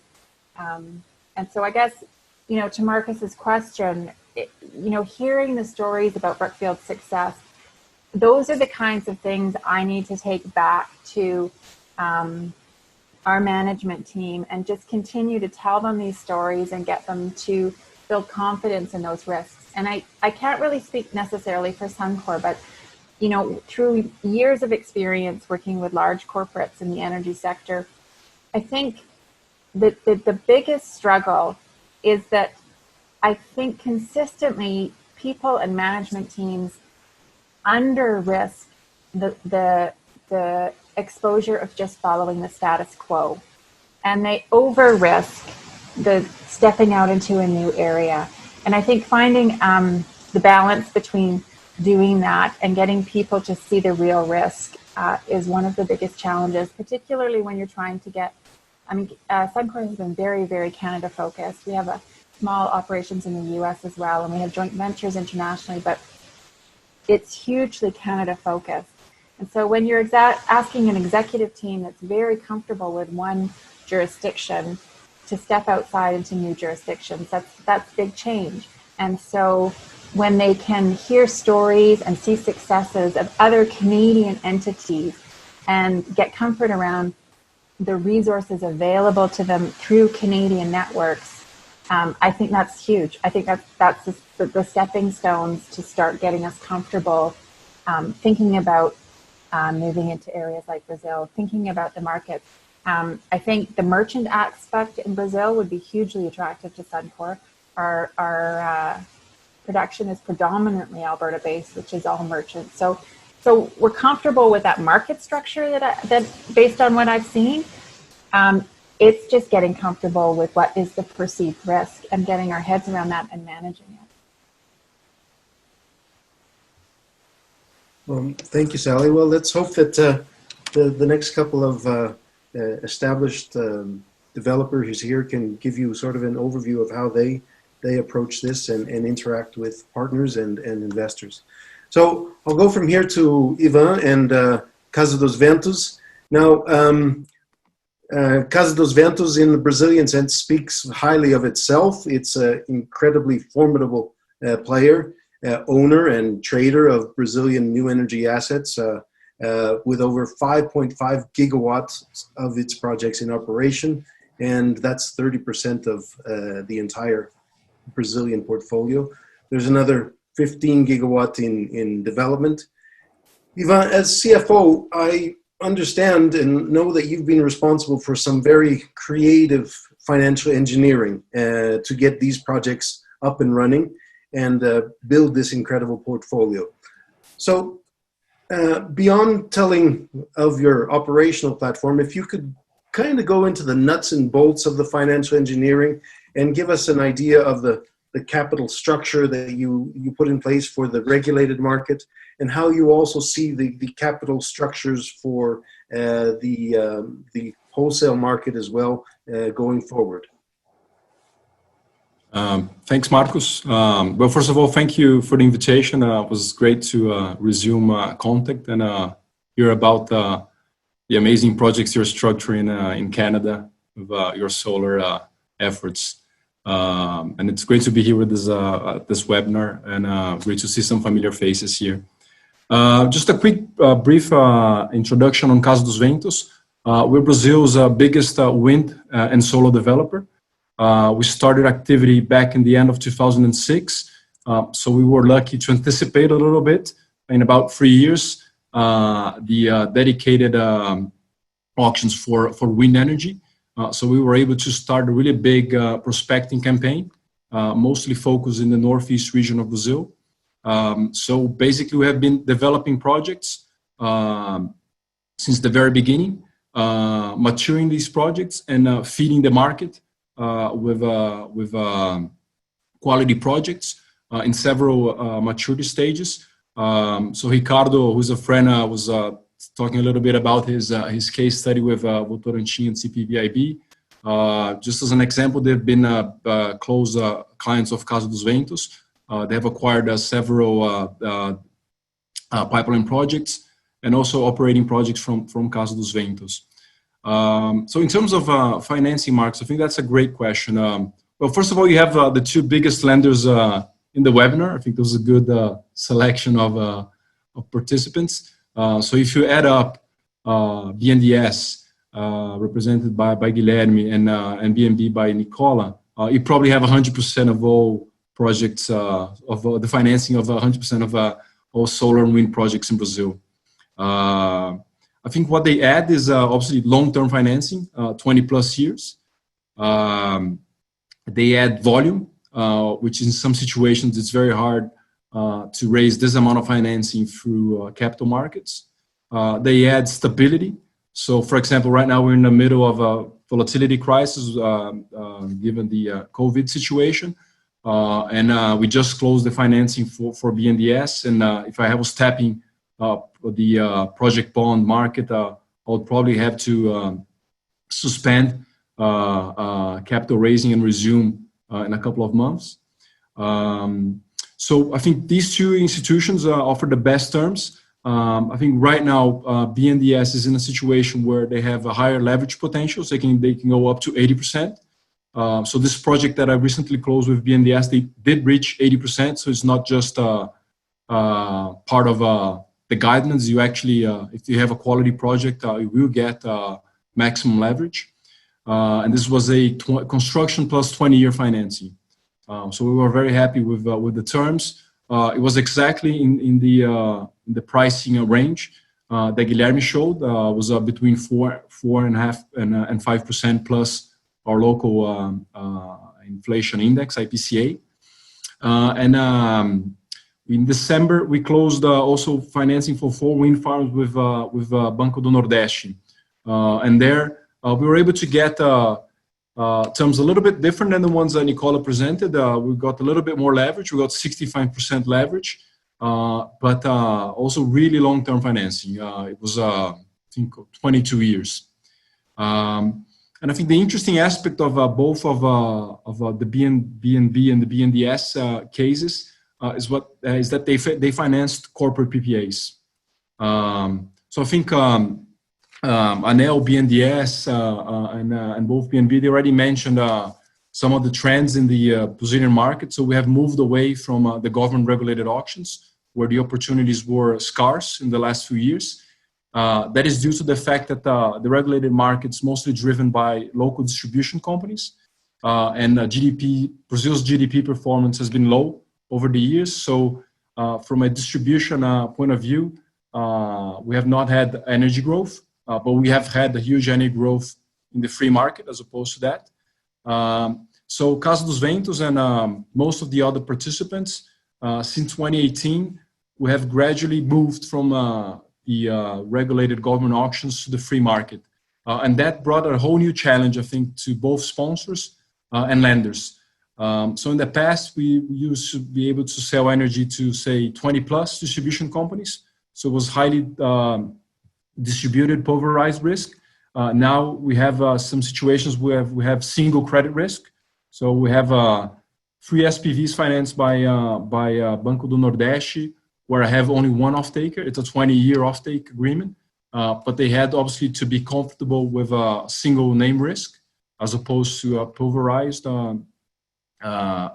risk distribution. Both BNB and BNDES, they had to deal with also a small portion, in my case, of merchant risk. So obviously we had to discuss assumptions for energy prices for the merchant part of my project, and we had a lot of different other risks that were not present in the regulated PPAs, such as sub-market risk. So Brazil is divided into 4 big sub-markets.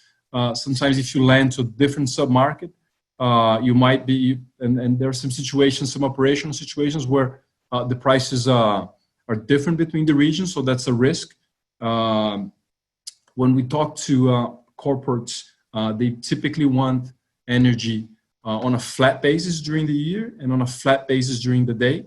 Obviously, when you talk about renewable generation, being it solar or wind, our generation is not flat either during the day. Obviously, solar, you have a daily profile. Wind, typically a night profile.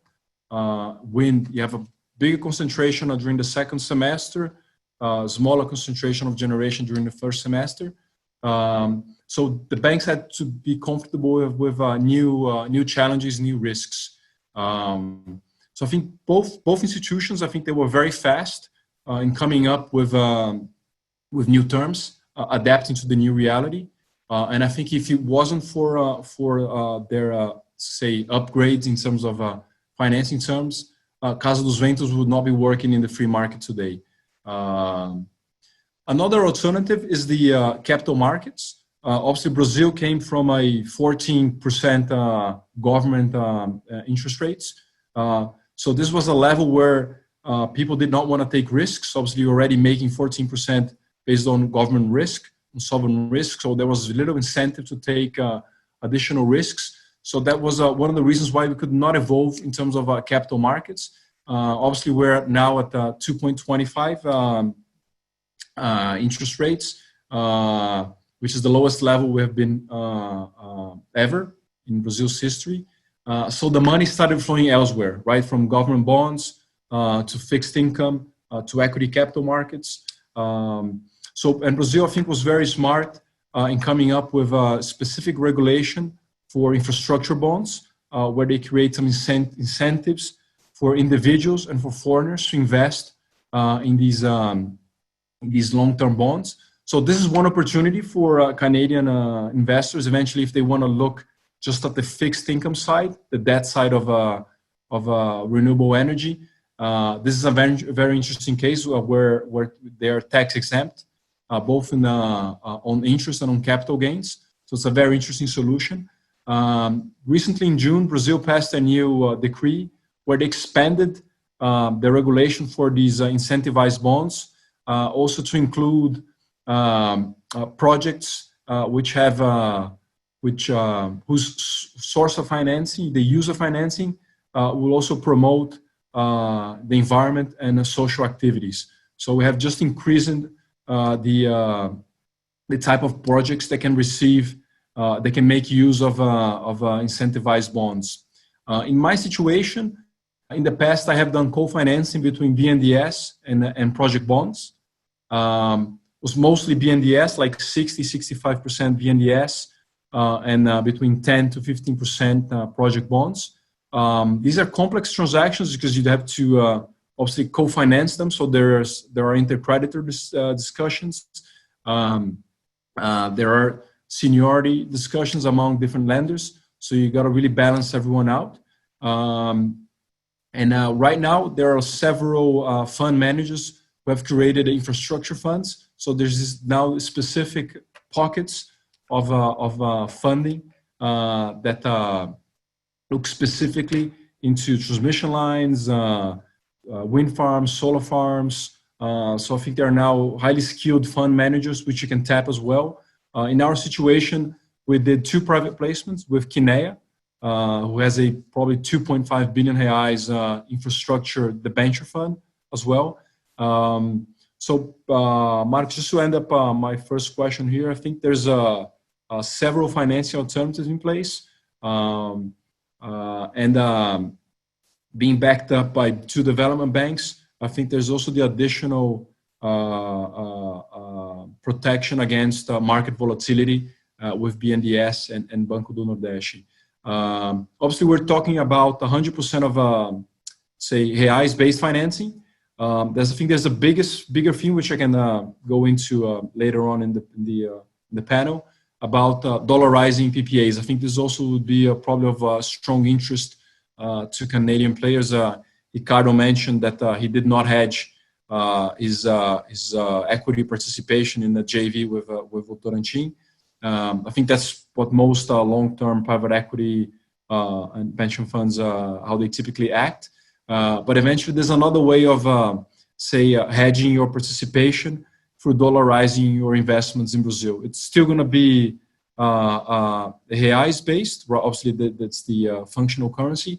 But Casa dos Ventos and several of other players in the market throughout the last year or so, we have been studying dollarized solutions, both on the PPA side and on the debt side.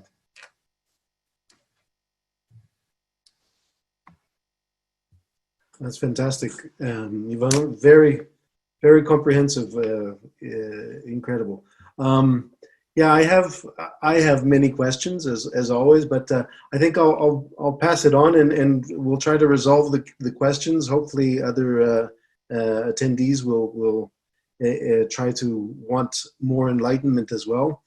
I'll introduce João Paulo Moro, partner of Newen. Now, Newen, looking at Newen's history and its trajectory, it's it's very impressive. You're currently the second largest solar developer of tendered federal auctions, and I believe the largest independent enterprise in that space.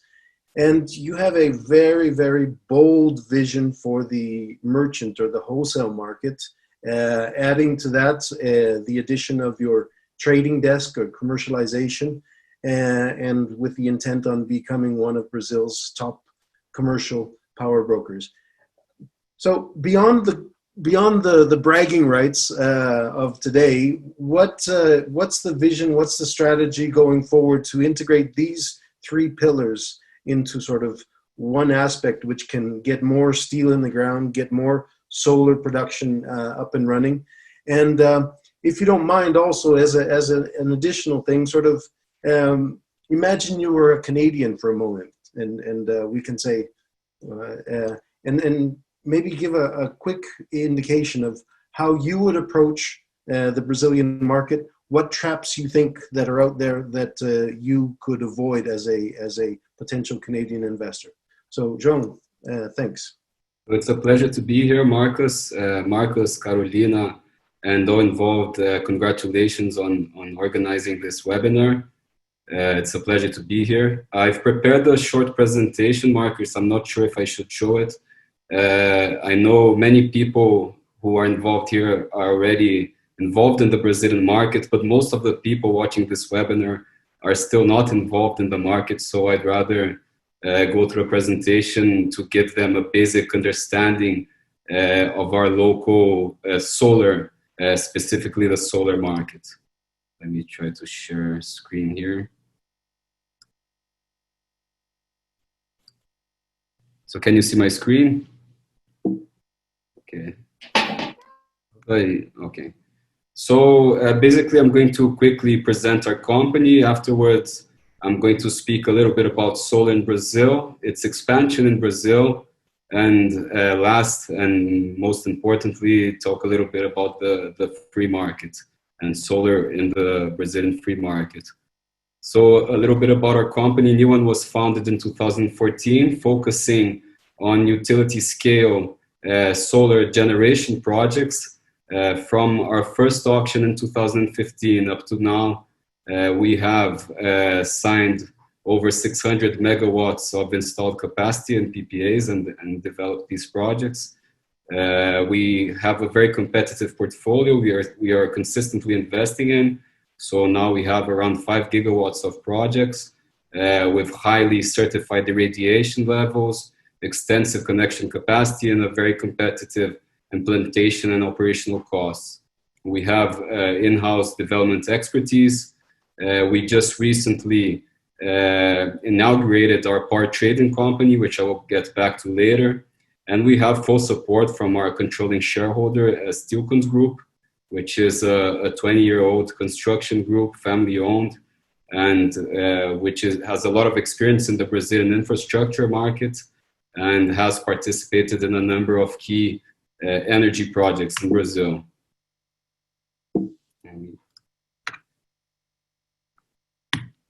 Okay, so moving up, I put together a timeline. So we were founded in 2014. In 2015, December 2015, we were awarded with our first PPA, a 90 megawatts installed capacity project in the state of Ceará. This project has been operational since May 2019, and it's currently owned by a British private equity firm. In 2017, we were awarded with our second PPA. It's an 112 megawatts installed capacity project in Bahia. This project is also operational since November 2019, and it currently belongs to the same British private equity firm. And our latest project and biggest project up to date is a 300 megawatt installed capacity project in the state of Ceará, also in the northeast region of Brazil. This project, as mentioned by Evelyn, was recently sold to Greenfield, and we have an expected COD for this project for October 2021. So from 2018 through 2019 and to the present, we've been focusing a lot on the free market. In order to support our strategy in the free markets, we put together our power trading company. So we brought a number of very experienced and tested professionals in the power trading market in Brazil. And this team has been helping us in our first steps in the Brazilian free market. So we just signed 3 PPAs, and we are negotiating some other PPAs with global electricity companies which are present in Brazil, and this for our Irapuru project located in the southeast region of Brazil. So talking a little bit about solar in Brazil, looking first at the chart on our top left, we had our first auction in October 2014. The prices are in reais, so at a 282 reais rate. And 2015, our first auction we participated was the last one in 2015, but the rates went up slightly because we were going through a period of political instability in Brazil. As Ivan mentioned, we had a very high interest rate at 14+%.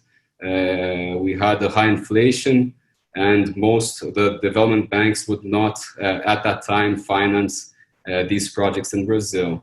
So moving forward from 2015 through 2017, we did not have an auction in 2016. So moving from 2015 to present, as you can see, with the help of technology and with help from the development banks, Brazil started to be competitive in solar tariffs, bringing us to the auction in June 2019, where we had a world record at the time at around $13 US.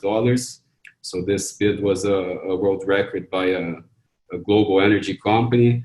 But of course, this is not was not a feasible price at the time. But these companies, all the companies were starting from 2019 onwards to enter the free market. So as you can see in both these auctions in 2019, and if you can compare to the chart on the right side, you can see that at the time we could sell, if we sold at least 30% of the physical guarantee of the project, you could secure grid connection.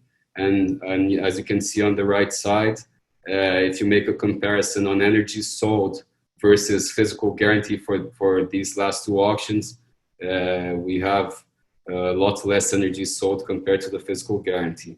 So moving on to the pie chart, this is from December 2019 from the National Energy Agency. This was already shown by the speaker, but just to show how solar still has a very small participation in our grid.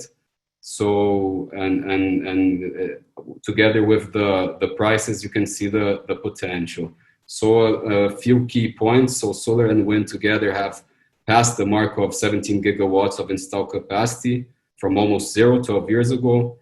Solar has grown 300% per year, whilst the Brazilian GDP decreased 3.5% each year during our latest crisis, the years of 2015 and 16.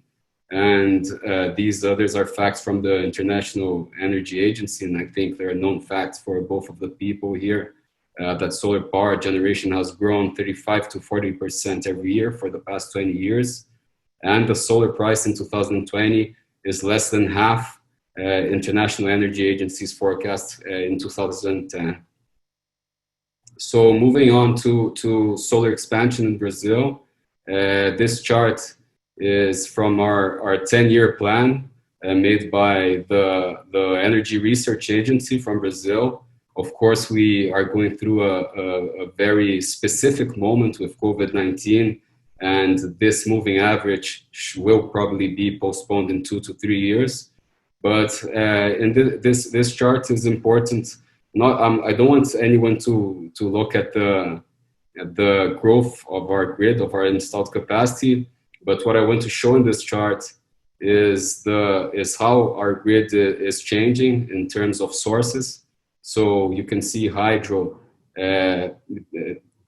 going down over the next 10 years. You can see the alternative sources being solar, wind, small hydros and biomass growing at around 11% for the next 10 years. And you have thermal, which supports the grid, almost stable for the next 10 years.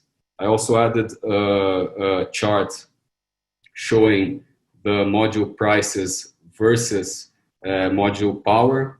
So in our first auction, Brazil's first auction in 2014, we weren't even present at the time. They negotiated solar modules at 78 cents to the dollar per watt peak. And these modules at the time were 215 watt peak modules. Moving into 2015, our first auction, a very good deal was 44 cents to the dollar per watt peak for a 270 watt peak panel. And our last auction, our latest auction in 2018, we negotiated 26 cents to the dollar per watt peak for a 380 watt peak panel. Moving forward, as you can see, we expect the solar panels and also all other parts of a solar project to go even cheaper, and technology to help us achieve even more power. So we have a movement now from the P-type to N-type modules. P-type modules were limited to 450 watt peak. N-type modules, they permit heterojunction. So these modules are expected to achieve not long from now up to 800 watt peak. And we are currently negotiating panels at considerably below 20 cents to the dollar per watt peak. So a number of key facts for the solar market in Brazil. So we had 2.1 gigawatts, and this I'm always talking about utility scale. Okay, we're not considering distributed generation here. So we had 2.1 gigawatts of solar by the end of 2019, and we had an expectation of 10.6 gigawatts by the end of 2029, which brings us from 2 to 8% of the grid. We have a 60% increase in expected consumption by 2040 in Brazil, with a 50% share for alternative sources until then. And Bloomberg New Energy Finance forecasts an additional 222 gigawatts of installed capacity in Brazil by 2050, being 124 gigawatts of solar and 42 gigawatts of wind. And this, of course, considers decommissioning of a number of plants. So moving on to my last slide, and I think this is what Marcus wanted to cover here in this conversation. So what about the free market? So naturally, in solar as a source, just like it happened in wind and hydro and all other sources, once the source tended to prove its competitiveness, the company started migrating and focusing on the free market. So on the far left, the top left, you can see how our market is divided nowadays. So we have 30% of our matrix is represented by the free market, the other 70 regulated market. The free market has a potential of going up to 38% of the country's total consumption. Therefore, 22.8 gigawatts average, so 22.8 gigawatts of consumption based on 2019 consumption, and by 2029, 37.2. The ANEEL speaker, sorry, I forgot his name, he explained what are the consumers in the free market. So we have the free consumer consuming 2.5 up. We have special consumers which have a consumption of 500 kilowatts to 2.5 megawatts. And these can only buy from alternative sources. But as of 2023, they will be able to buy from all sources. And we do have a market opening by 2022 for consumers below 500 kilowatts. And we expect a full market opening by January 2024.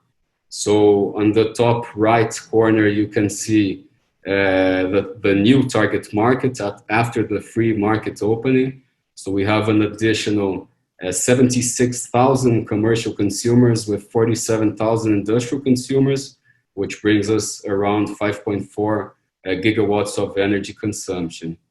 So this is how our free market. Our free market is composed in Brazil.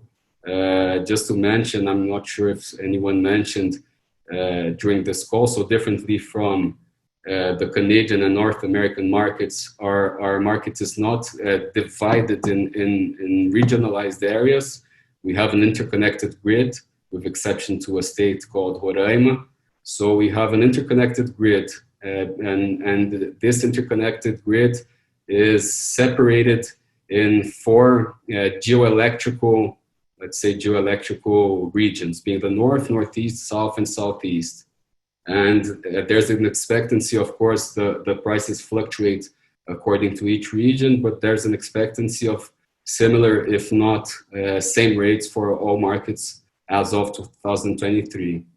So transmission and distribution costs are paid according to generation location. Weekly to our, we expect, as Marcus mentioned, a weekly to our price basis as part of the sector agendas for 2021 onwards. And we strongly believe solar will be competitive in this next step, as the solar power generation is very aligned with the consumption curve we have in Brazil. So they're very similar. So we believe there will be upsides for solar in this movement.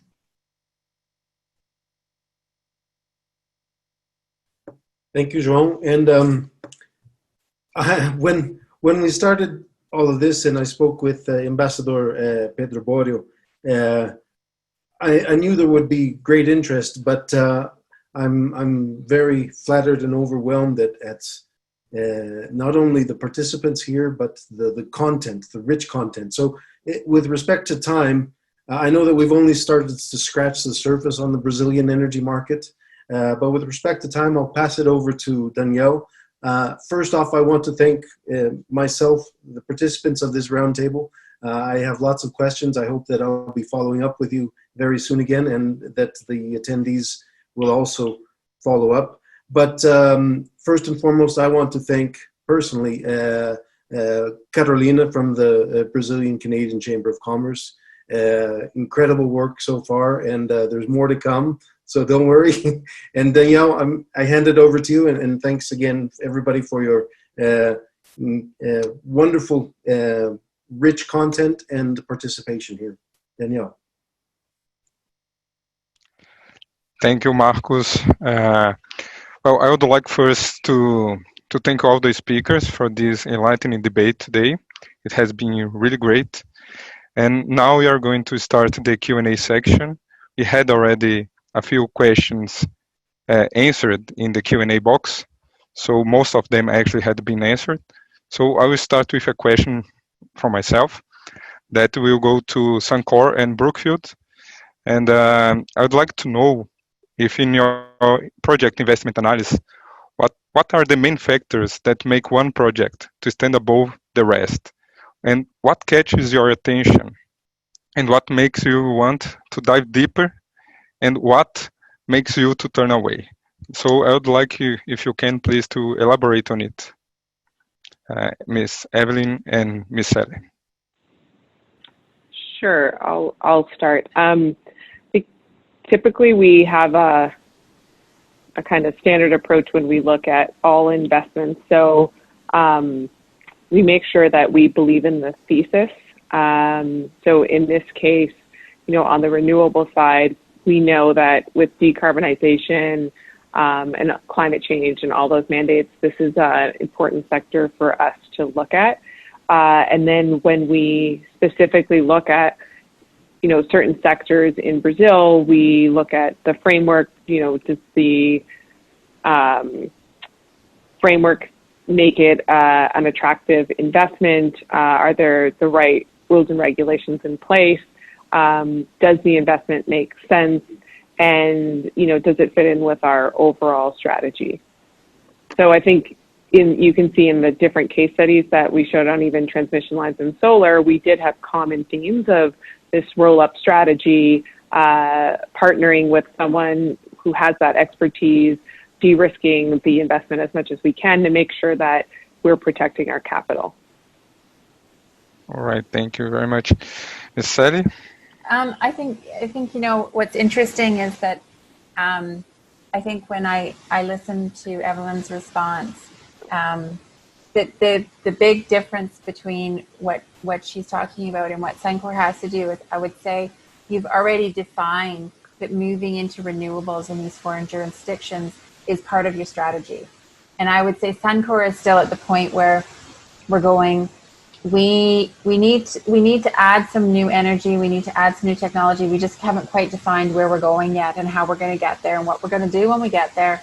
And so at this point, we are still having to compare all our renewables investments to the same standard template that we're having to evaluate our pure oil and gas investments. And so it makes it very difficult for us to have the interesting strategic parts valued appropriately. And that's what we're struggling with, and that's where we have to get to once we clarify corporately what the strategy is. But I think one of the other aspects of Suncor that makes it somewhat unique is that we do not like to debt finance our projects. We do like to use equity financing in everything we do and raise debt at the parent entity only. And that's because we do have a higher risk tolerance, but it's how we define that risk. So we do like the merchant feature. We don't need a PPA for 100% of the offtake because we're not looking for that project financing. So we're trying to find niches where that competitive advantage can help us as well. So that's, I would say, a little bit different. All right, thank you both. It's very interesting to hear from you directly, and I think it's make it more rich what they're discussing today. Now I'd like to make a questions to the Brazilian developers, Casa dos Ventos and Newen, and the other side, and they would like to understand what you see as a good structural partnerships in the project asset acquisition, and how do you view Canadian institutional investors? For you, it is important continue deal flow or just the highest bidder mentality that you are seeking. So I'd like that you please share your views on this question, please.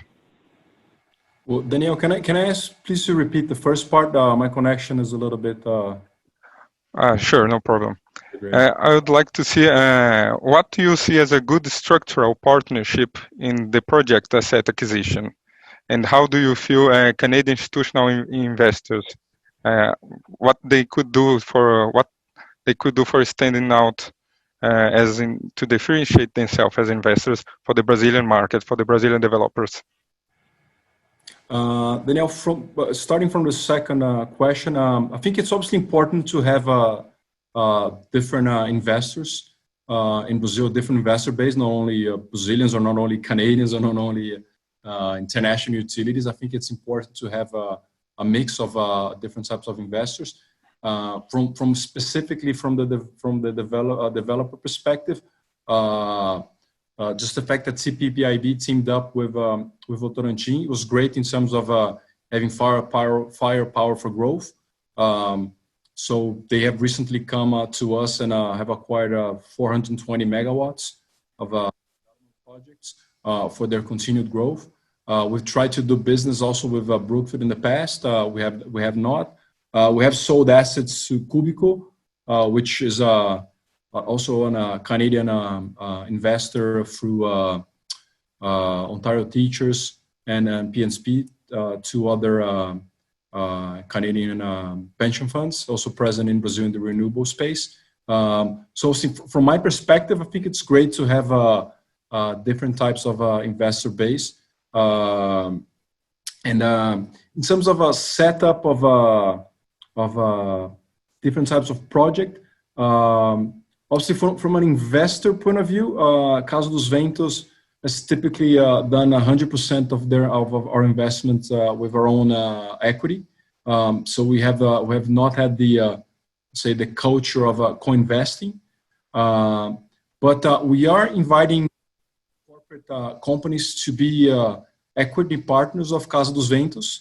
in a type of a project which is called self-production or self-production, which I think Mateus mentioned a little bit in his presentation. I know we're short on time, but let me just try and put one page for you guys here real quick.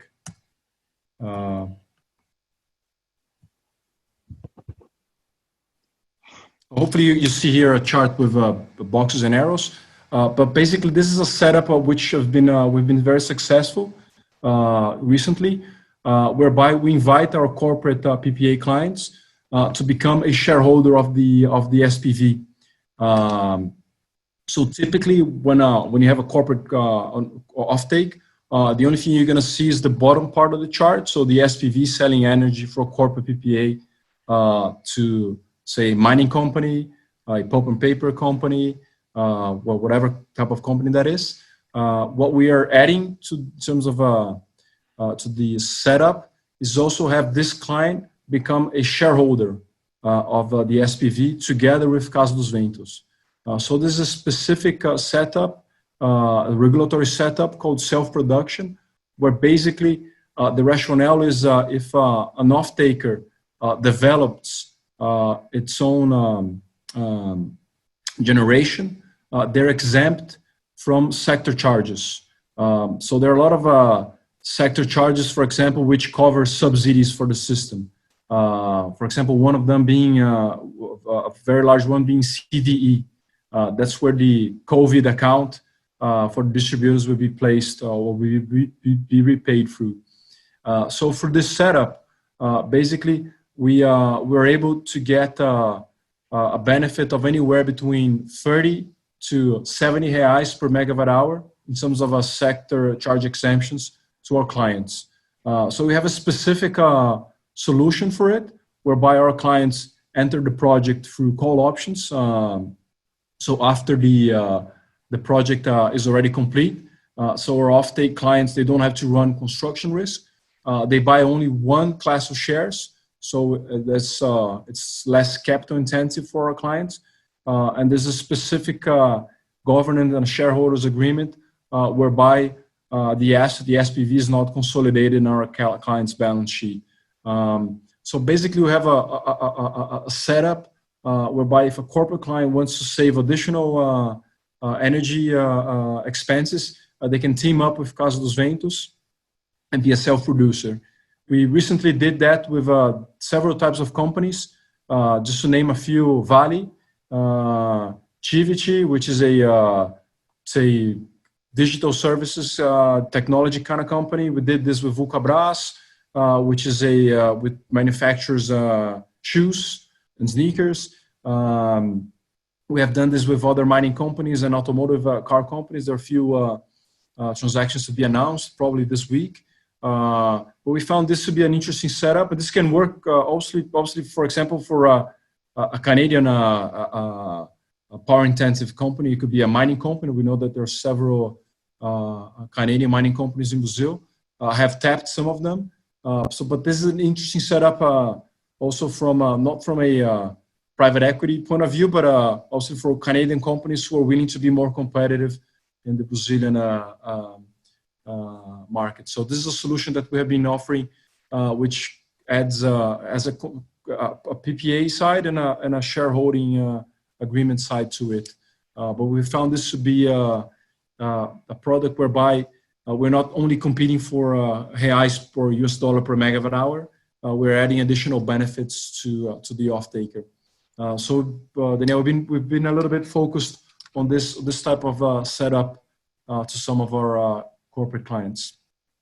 All right, thank you very much, Ivan. It's a very clarifying and complete answer. And now I hand over to João from NEO, please.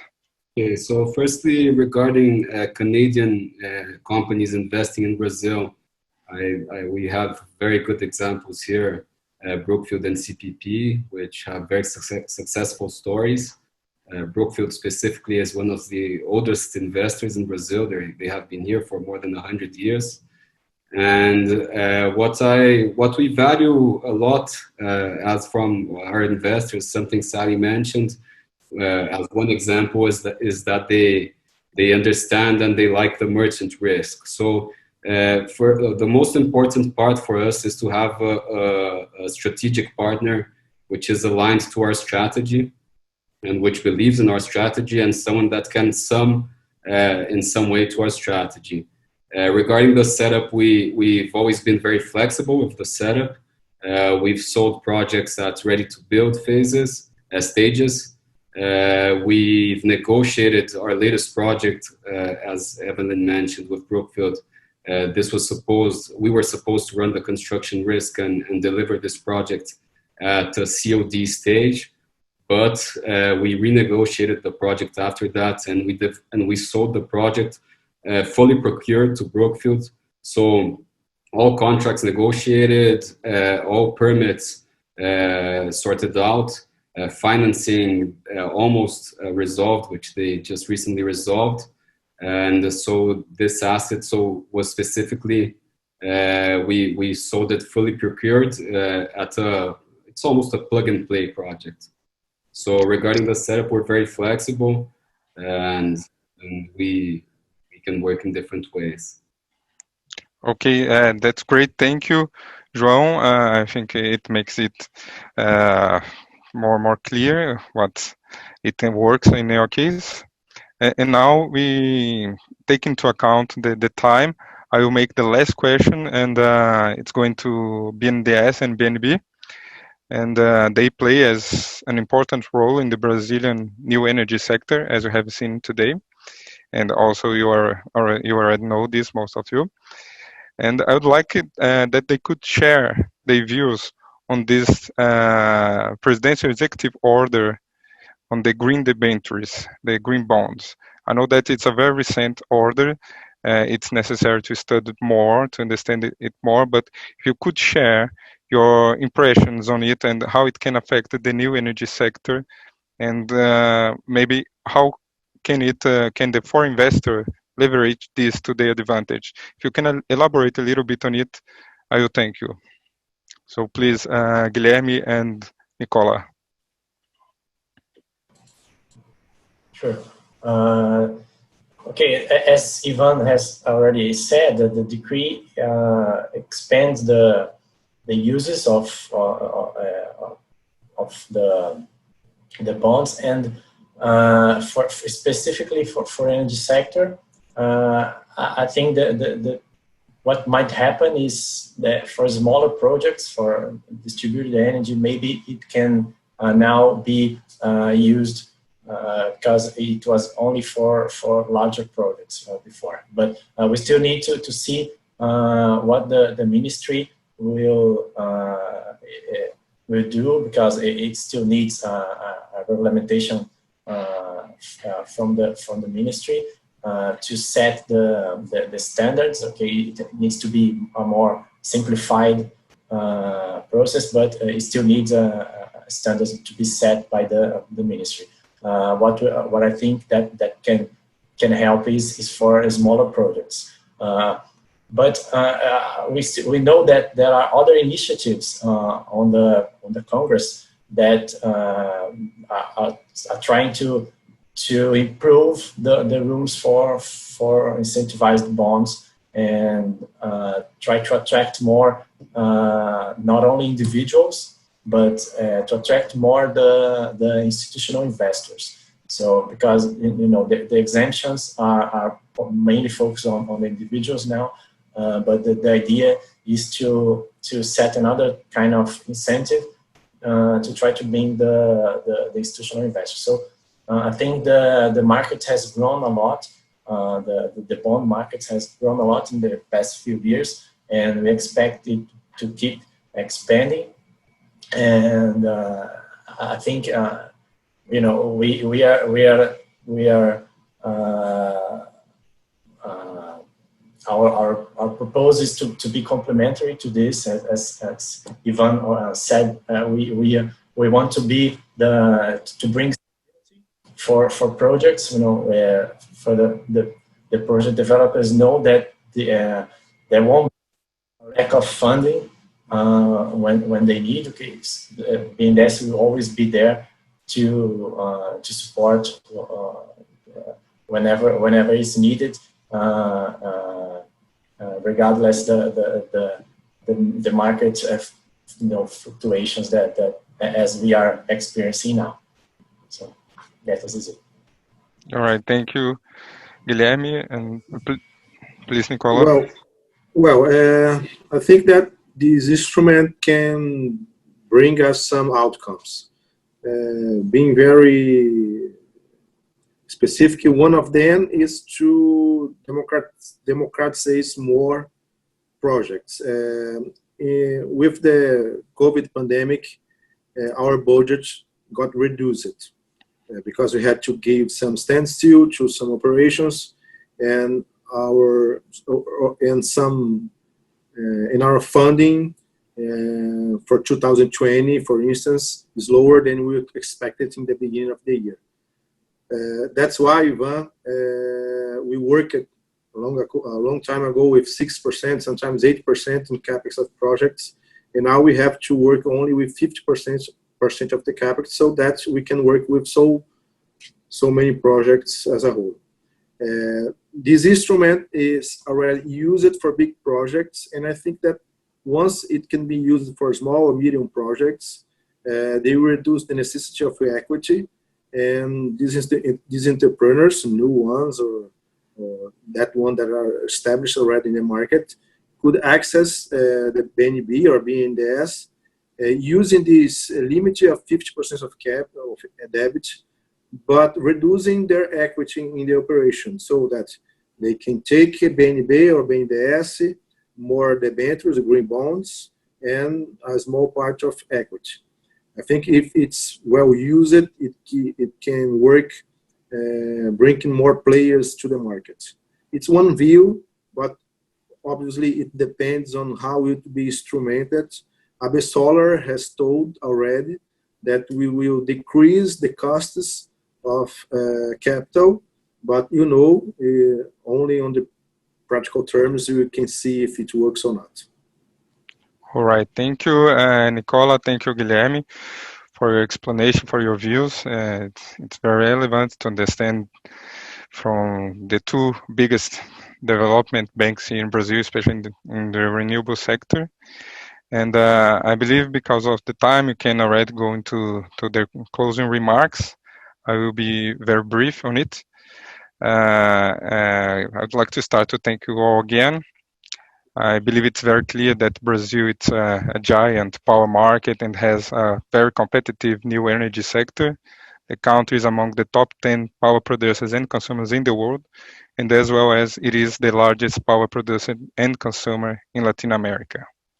In terms of renewable energy, Brazil is the largest market in terms of installed capacity. And besides that, however, it's one of the biggest renewables market in the whole world. Still, much of the country wind and solar remains unexploited. In the Fitch Solutions Q3 report, it is cited that the country has among the strongest wind generation potential in the world, which has allowed wind energy to achieve price parity with thermal and hydropower generation. And by its turn, Brazil's solar sector will experience rapid growth over the coming decades, reaching 20 gigawatts. Also, increasing investments in the Brazilian photovoltaic manufacturing industry bears potential to mitigate risk of delays in a strong development pipeline. Over the last year, Brazil has significantly expanded its renewables project pipeline with multiple auctions, which should support industry growth in the upcoming years. In this context, the Brazilian Ministry of Mines and Energy and the Brazilian Energy Research Company forecast that from 2019 and 2029, wind and solar will increase respectively from 15 gigawatts and 3 gigawatts to 40 gigawatts and 20 gigawatts. This means a result in the share of both sources in the Brazilian power generation mix to rise from 11% in 2019 to around 24% in 2029. More than that, Brazil has set clear and largely achievable renewable energy goals, including specific targets for non-hydro renewable energy, since the country has ambitious emissions reduction targets. A sign of this commitment is the recent presidential executive order on green bonds. That the order is it's related to green debentures and which are favorable for obtaining financing for new energy projects, and it is estimated $50 billion to be released until 2030. The government envisions 3 gigawatts of small hydroelectric plants, over 25 gigawatts of wind power plants, and over 80 gigawatts of solar power plants. All of these facts contribute to explain why, according to Bloomberg New Energy, Brazil not only ranked as the third most attractive recipient for renewable sector in the world, but also why it is the first FDI destination in that sector in Latin America in the last decade. Opportunities are here. And as mentioned previously, Apex-Brazil, its partners, and its network are also here to support foreign companies and funds throughout the investment process decisions. First, we can provide investors with qualified and reliable information on Brazilian economy, business environment, and sectors. Second, we can assist to build the right connections, introducing stakeholders of the sector, including potential partners. And finally, we can support on-site visits for investment decision process which are already in advanced stages. So this is the closing.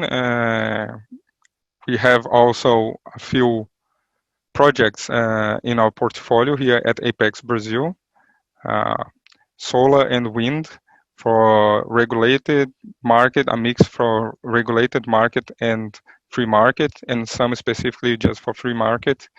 If any one can be interested in it, can simply talk to us. We'll make a follow-up with you after this e-forum, and we'll have our contacts there, and you can start a conversation. You can go on with the presentation on Brazil renewable energy sector. So that's it. I would like to thank you, and I will hand over to Carolina to close up the webinar this afternoon. Thank you, Daniel. Thank you, Marcos. Thank you, everyone, all the panelists here today for your great participation. I mean, we apologize you ran so late, but I think that's a sign that this is, there's still a lot of discussion to be made, and there's a lot of conversations to be had. So I think this is the first of many other events that we're going to put together, and count on us for any information that you need in terms of either the Brazilian market, the Canadian market, and how to connect both. So on behalf of the BCCC, Navigatio, and Apex, I'd like to thank everyone that attended this event today. I'd like to thank everyone that stayed for the whole time. And we would like, if you have any questions, please connect with me or Marcos or Danielle. I'll be happy to share the connections further.